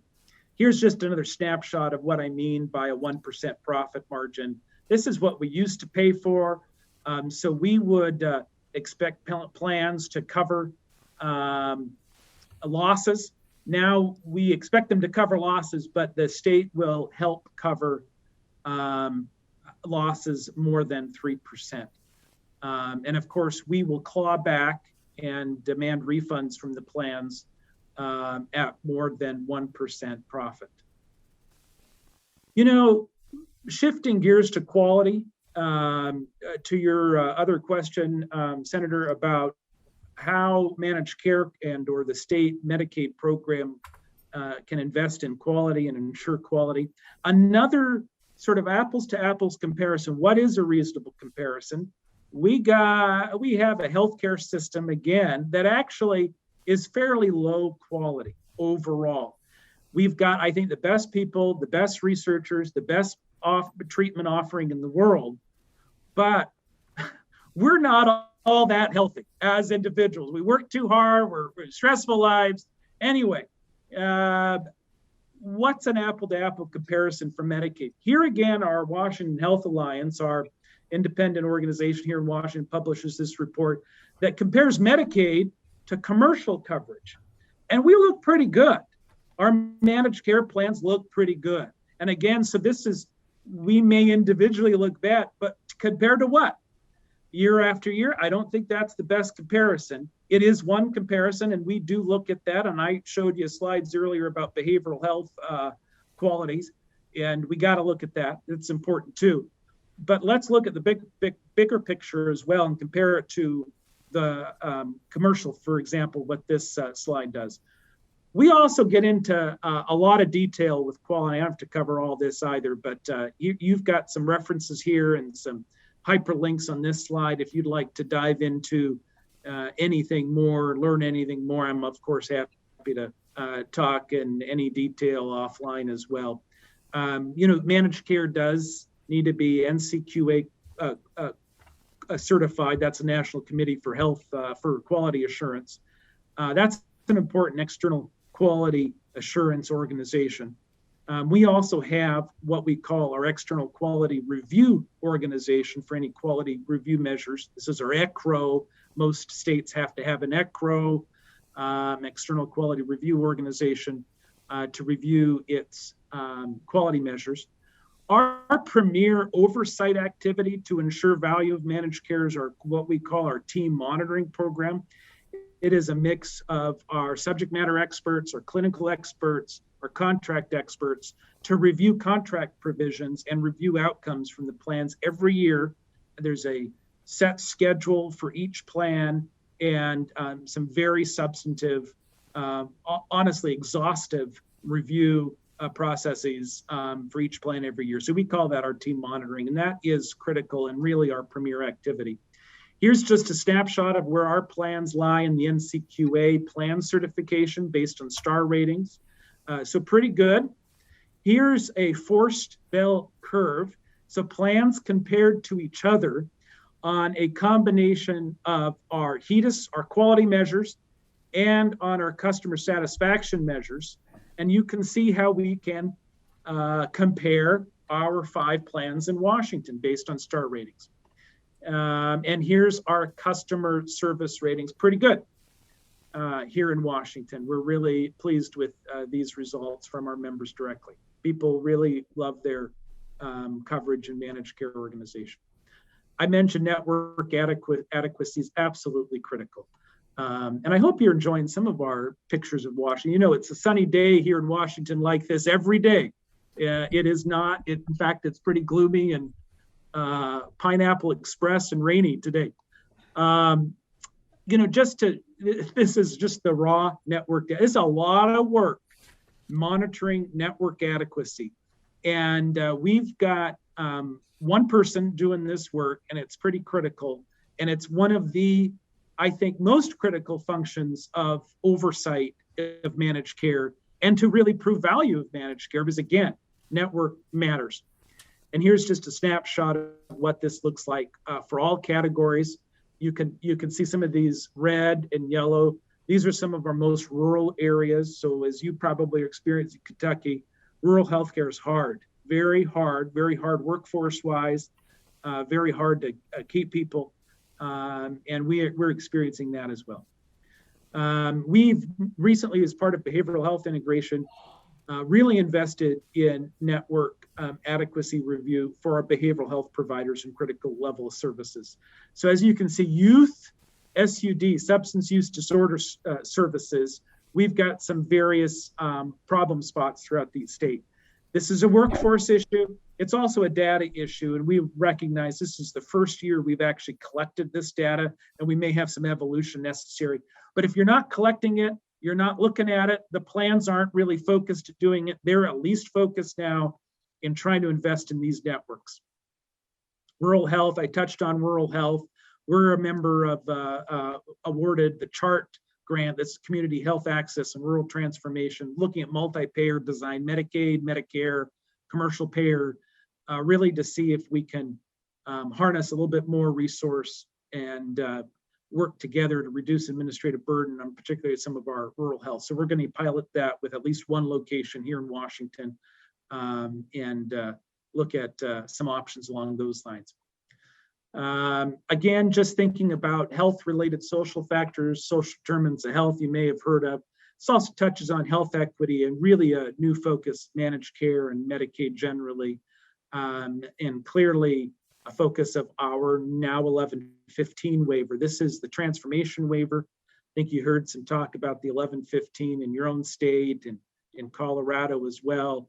We have one now that pays for supportive employment, supportive housing, what we call family caregiver support. So these are unpaid family caregivers. A lot of talk this morning, I heard about assisted living.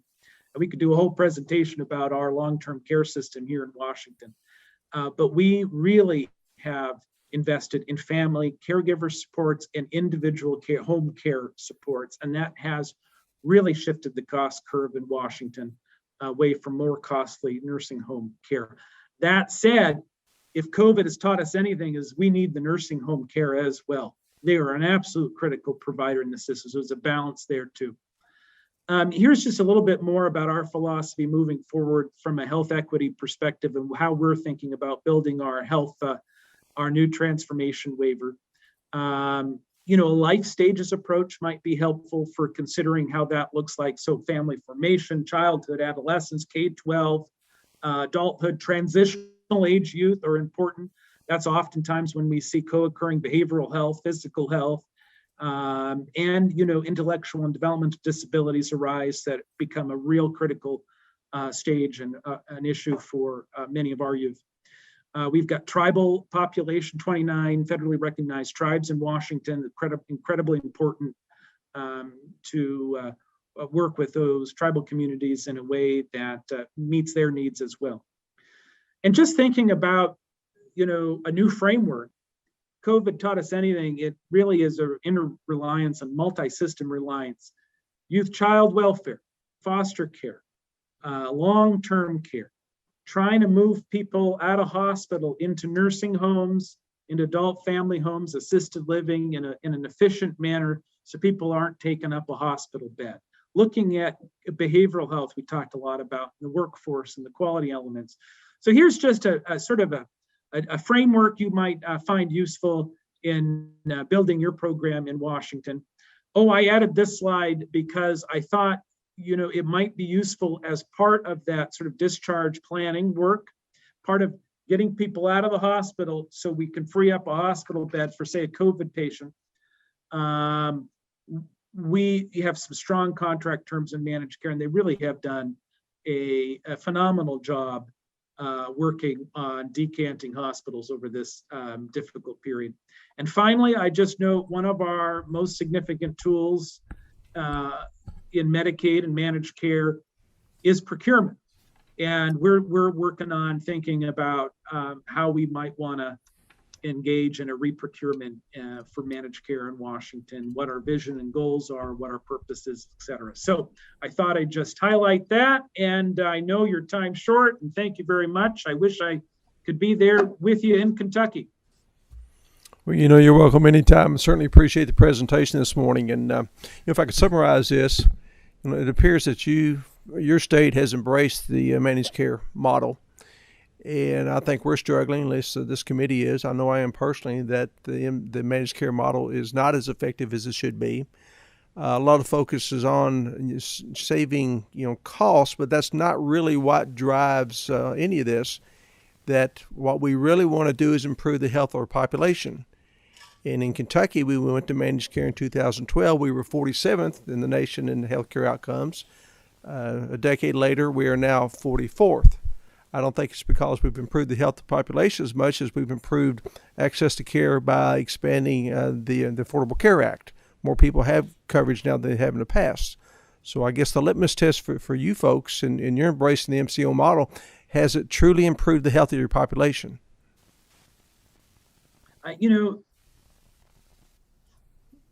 I think it has, but I think you touched on it. It has on the margins. And really, this gets to my point about how we're comparing the data. What are we looking at to prove that? So you mentioned the One National Report. I think it's going to be a generational issue.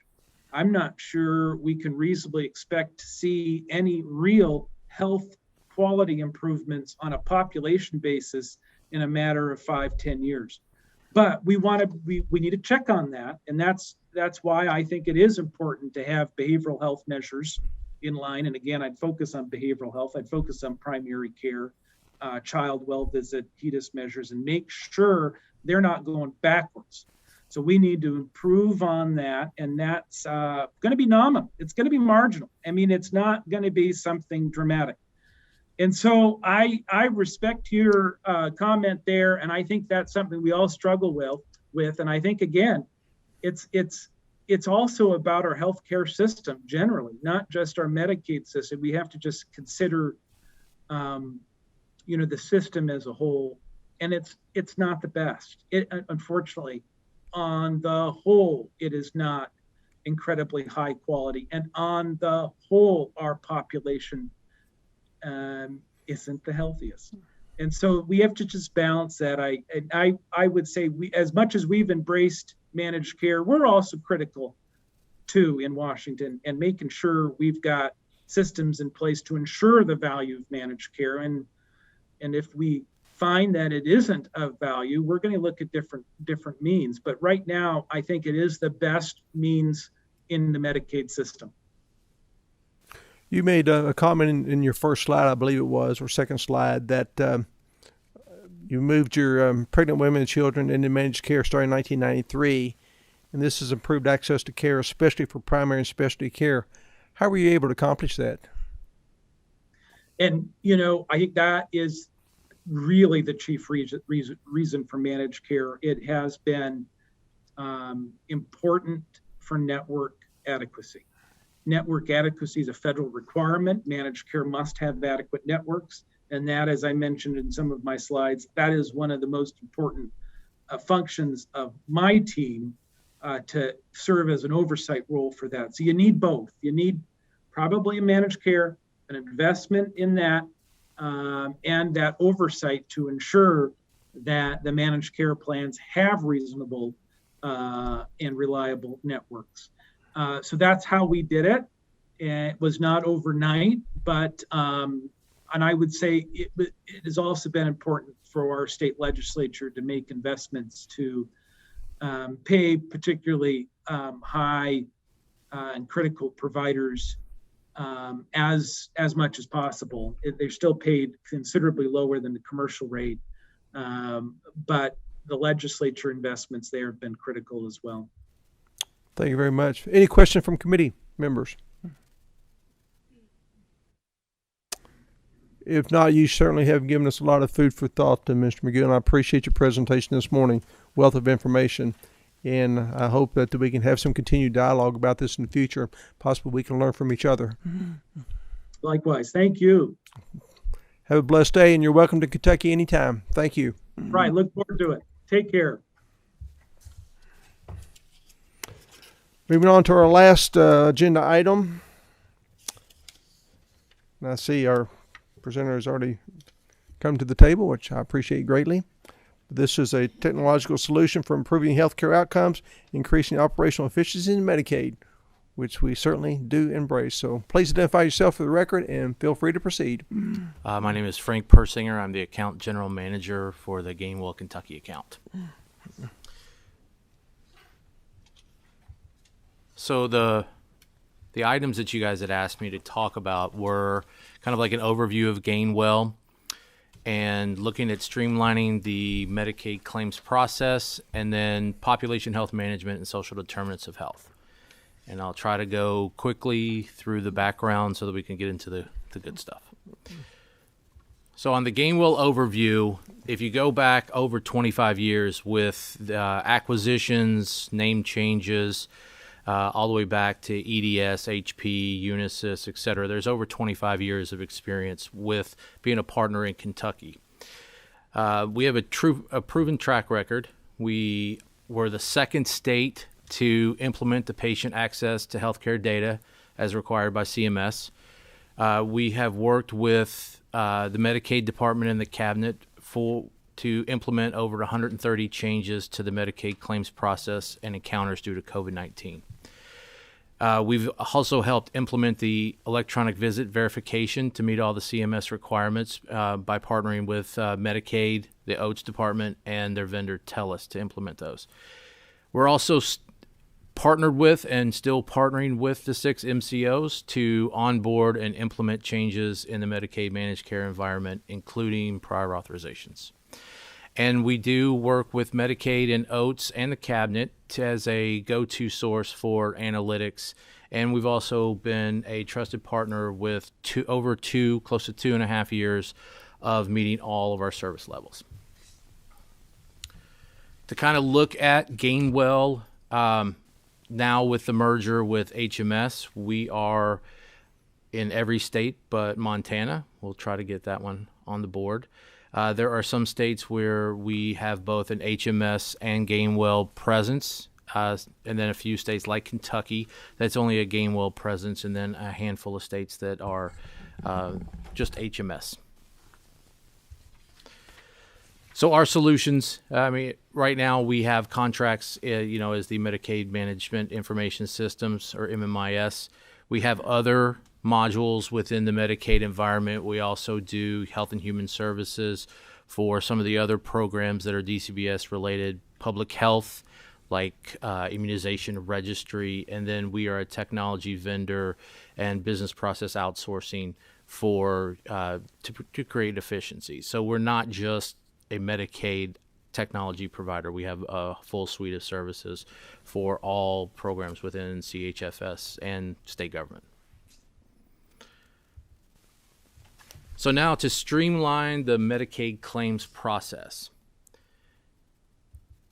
And so right now, this is our current claims flow. And I know I'm simplifying this because my brethren in technology would probably say this is a diagram that has way more complications, but I wanted to simplify it. So right now the providers submit claims, and those providers have to determine at the point of submission, is this member an MCO member or is it a fee-for-service member? And then if it's an MCO member, which MCO does it belong to? So now you've got 7 choices when you're going to send the claims, and that could delay because if you send it to the wrong one, it gets sent back, and then you have to go through the process again. So the other piece of this is there's no transparency to the Medicaid department and CHFS to know what claims providers have submitted to the MCOs. They do know for the fee-for-service because Gainwell processes those. And the other big component is the utilization data that Medicaid and the cabinet is looking for.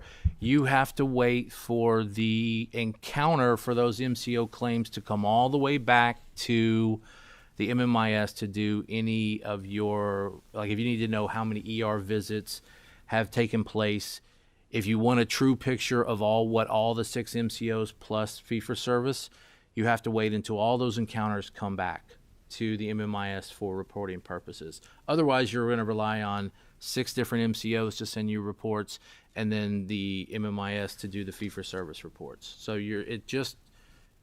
the model right now doesn't create transparency, and you're waiting to report on utilization data, claim data, et cetera, for a long time for those encounters to make it back. So the proposed solution, and we at Gainwell are working on the proposal to kind of, as the OACH team says, sharpen the pencil and really make this an efficient implementation and a cost-effective implementation for the Commonwealth. But our proposed solution is what we're calling a claims clearinghouse, which the providers streamlines their claims process or their claim submission. They submit to one place, the clearinghouse. The clearinghouse then will route those claims to the individual MCOs or to the MMIS for the fee-for-service.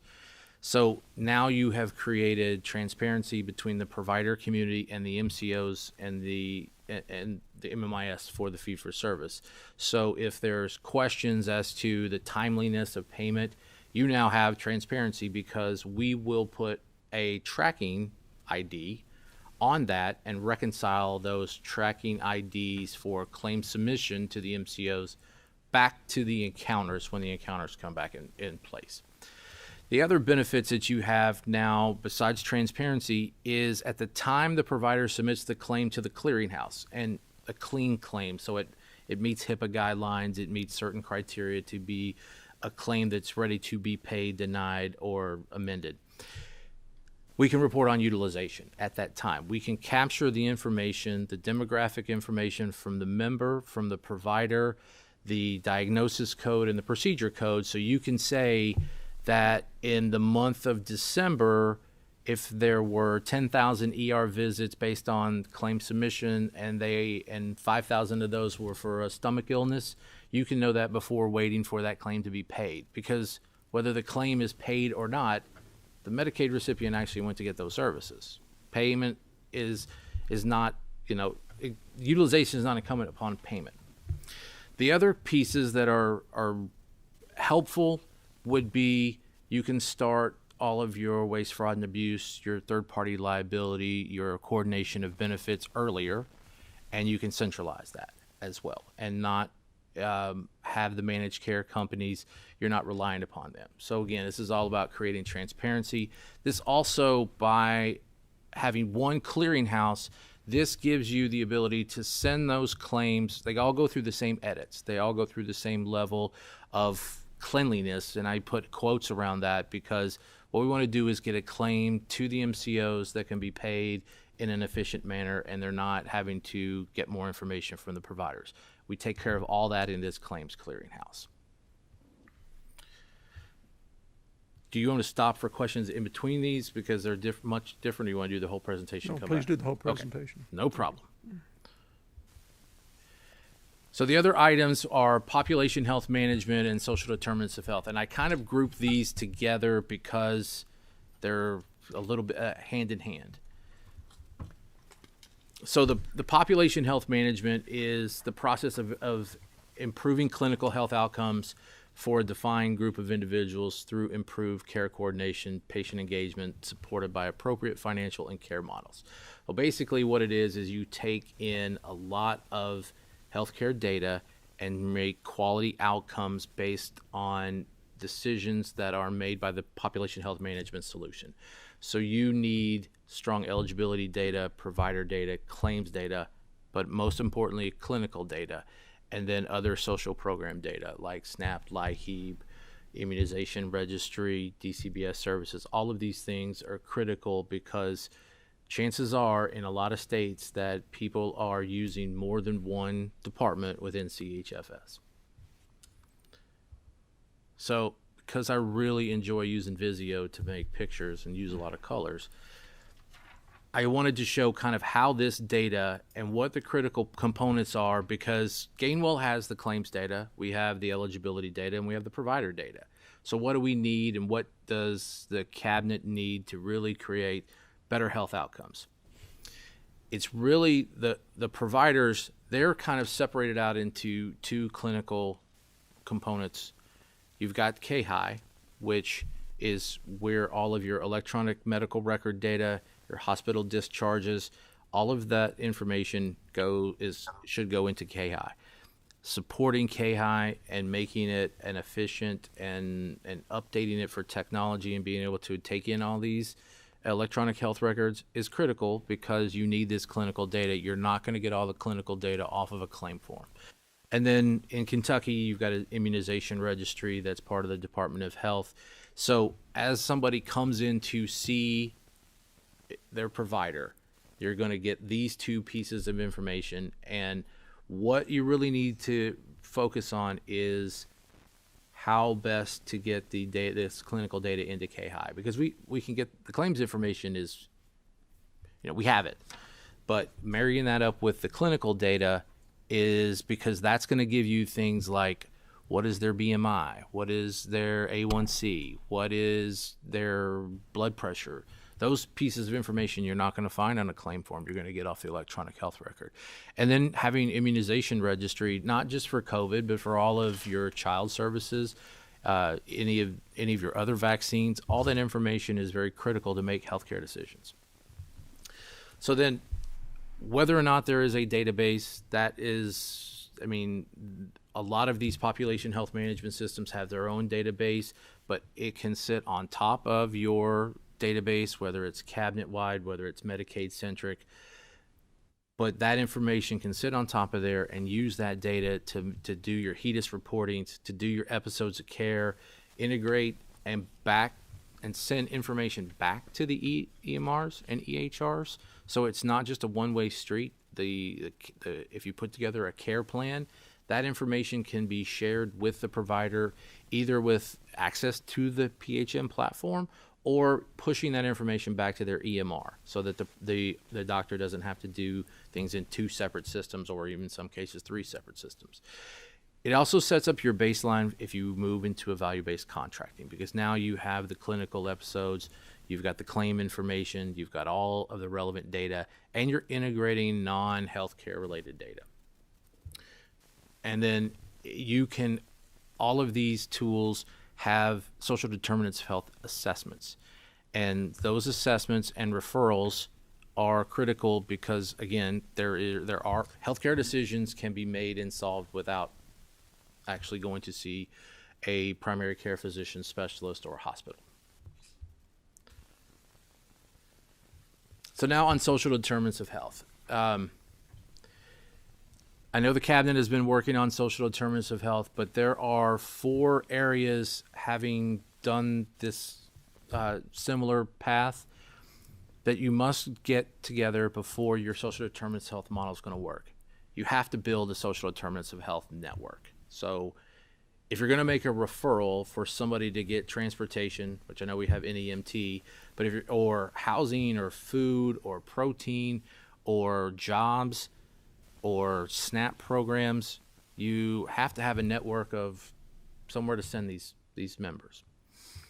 You also need to educate and have adherence for your providers to do the assessments. And have the ability for individual members to do these assessments on their own. Have an app or a portal or someplace they can go do these assessments, because situations change. People, can lose their job, lose their housing, and you really you need to educate, train, and really do the adherence of when they're in the primary care setting or in the hospital setting. Having these assessments will really help push social determinants of health, or having the member do it on their own. And then the member adherence. And a lot of behavioral health programs and other programs, their member adherence is because they're the primary care manager for those individuals. They say, Mr. Smith, you were referred for food or transportation. Have you made it out there? Is there another social determinant of health if you're referred to like a food bank for groceries, but you don't have any way to get out there? Do you need a bus pass, or you need any EMT services, et cetera? And then closing out the referral, is this a one-time referral? Is this a repetition? Or is there a way that, this referral needs to continue, or does it go to another referral? Or if you're doing, like for the example with the food and the transportation, does one referral move to another? And then also making this simple for these SDOH providers, because they don't have complex IT departments. So do you have voting emails or form fillable PDFs that they can take care of on a tablet or a phone that can say something as simple as, Mr. Smith was referred to food. Did he show up? Yes, no, vote. Were you able to supply the food that it was needed? Yes, no. Are there any other comments, or is there any other need for further assistance? Yes, no. And then make it as simple as you can, because a lot of these providers are going to be charity-based organizations. They're going to be churches. They're going to be, the mission, and these places that don't have the infrastructure for an IT model to monitor this program. So I put together kind of a model, an operational solution, and the technical solution, which really sits on top of it. So, you need your network development, you need your onboarding, your education, your assessment adherence, you need the referral adherence for the members, and then you need some sort of mechanism to, without having a lot of infrastructure, to be able to close the referral loop. Is there additional referrals needed, et cetera? And then, is there a continuous needs assessment that we need to go back and start all over again? And then any of your population health management vendors, their solution should just be able to sit right on top of it. They should be able to have these assessments built in. They should be able to take care of the referrals, should create workflows to monitor the adherence, and then be able to do any analytics and look at trends. And, with any social determinants of health, you're not going to see those instant savings of, if we spend X amount of dollars on SDOH. I think there was a couple other presentations that said this is, 12 to 15 months before you even start to see any benefit, but those benefits should continue as long as you maintain the operational model. So that was a much shorter presentation. If you guys have any questions, I can. I do. I certainly see the value of it. Just curious whether the Cabinet for Health and Family Services and the Department of Medicaid see value in this. Have you talked to them? We have discussed. So on the streamlining of healthcare, we are putting together a proposal to share with the Cabinet, and we are refining that as every day. We're looking at ways to make it more efficient. We've had general conversations about population health management and social determinants of health. Our current Tennessee contract has one small piece of the population health management. They have the ability to do the social determinants of health referral, but they don't have that network. So we've shared, on a couple of slides and a couple of high-level discussions, but, with everything that's going on, I think just, rolling up sleeves and talking through it and calling, whether it's talking with the Tennessee, the TennCare group, but we've had high level discussions. How long have you had the relationship with Tennessee? Well, Gainwell has been in Tennessee, probably as long as in Kentucky. The PHM, and really the PHM is a patient-centered medical home gap closure outside of the claim, so the doctor can go in, and if they do all the assessments, then they can do gap closure, and if they hit certain HEDIS levels, there's a bonus program. So they do that. They also do some work with the mental health and some pharmacy components of it, but it's not a full-blown. But that project has had a little bit more than a year of operations. Is it too early to tell how it's impacted Tennessee? I can reach out and ask them what their savings are, but I know that they're extremely happy with the program because the exposure of the population health management tool, the members have a portal and an app. The providers have a portal, so they can go in and see where where their members have gone, like to the ER or a specialist. So they can see everything in there, and it's not just dedicated to its own EMR. The state has a group that monitors it, and the MCOs actually have. So everybody has access to the platform and has exposure, so they can see everything that's going on. That's the whole purpose, is you want exposure, you want transparency, and making clinical-based decisions, whether you're using risk-based algorithms or you're using, different algorithms that are out there for low acuity, non-emergent, emergency room visits, readmission, falls, having all that out there to create a care plan and a workflow that somebody can follow and at least know where the failures are or where the successes are. Without having that data and being able to monitor what data is going for, or what the data is how it's coming in and what's going on with it, you don't really know what your successes are. And I know that, we've talked about healthcare equity, but I think it goes beyond just the normal healthcare equity for the Commonwealth, because the experiences that individuals have in the major cities, Louisville, Lexington, even Bowling Green and Northern Kentucky, is a different experience than you get from Western Kentucky, or Eastern Kentucky is different from Northern Kentucky rural. You've got all of these different things, and you should look at, and you have the ability with a population health management program to look at everything: geographic, demographic, age, race, gender, all of those things, and be able to say, is a policy that we want to look at, or do we want to push some practices back to the managed care that are not statewide, that are different based on where the member resides and what service they're receiving in that area. So very simplistically, if I'm a primary care physician, I can access the system and see that Mrs. Jones has been to ER 5 times in the last month. Yeah, and you'll actually, in this platform, you'll actually get an alert that if it's set up right, you'll get a text message or an email that says Mrs. Jones was just discharged from the ER on her discharge, not when the claim is paid. Excellent. But again, I don't want to make it too simple, the KHI is an important part of that. So it's really, it's where do you capture the data, and where do you measure it, and then how do you manage it after that? So and the benefit of that is you're a single portal. Right. Everything comes through you. Yeah. Yeah. Yeah. All right. Appreciate it. Any questions from committee members? I knew Representative Prunty would have a question. I just felt it. Please proceed. Thank you, Mr. Chairman, and thank you for your presentation. What's the cost of your service versus the savings? I mean, how does that? Which service? The Streamline or the PHM or the SDOH? Yes, any of it. But one thing I missed somewhere along the line, and I've looked through this. Okay. What does MMIS stand for? Medicaid Management Information Systems. Okay, thank you. I knew it had to be simple. I just couldn't find it in okay. here and couldn't pull it out. That's of my, okay. out of my brain.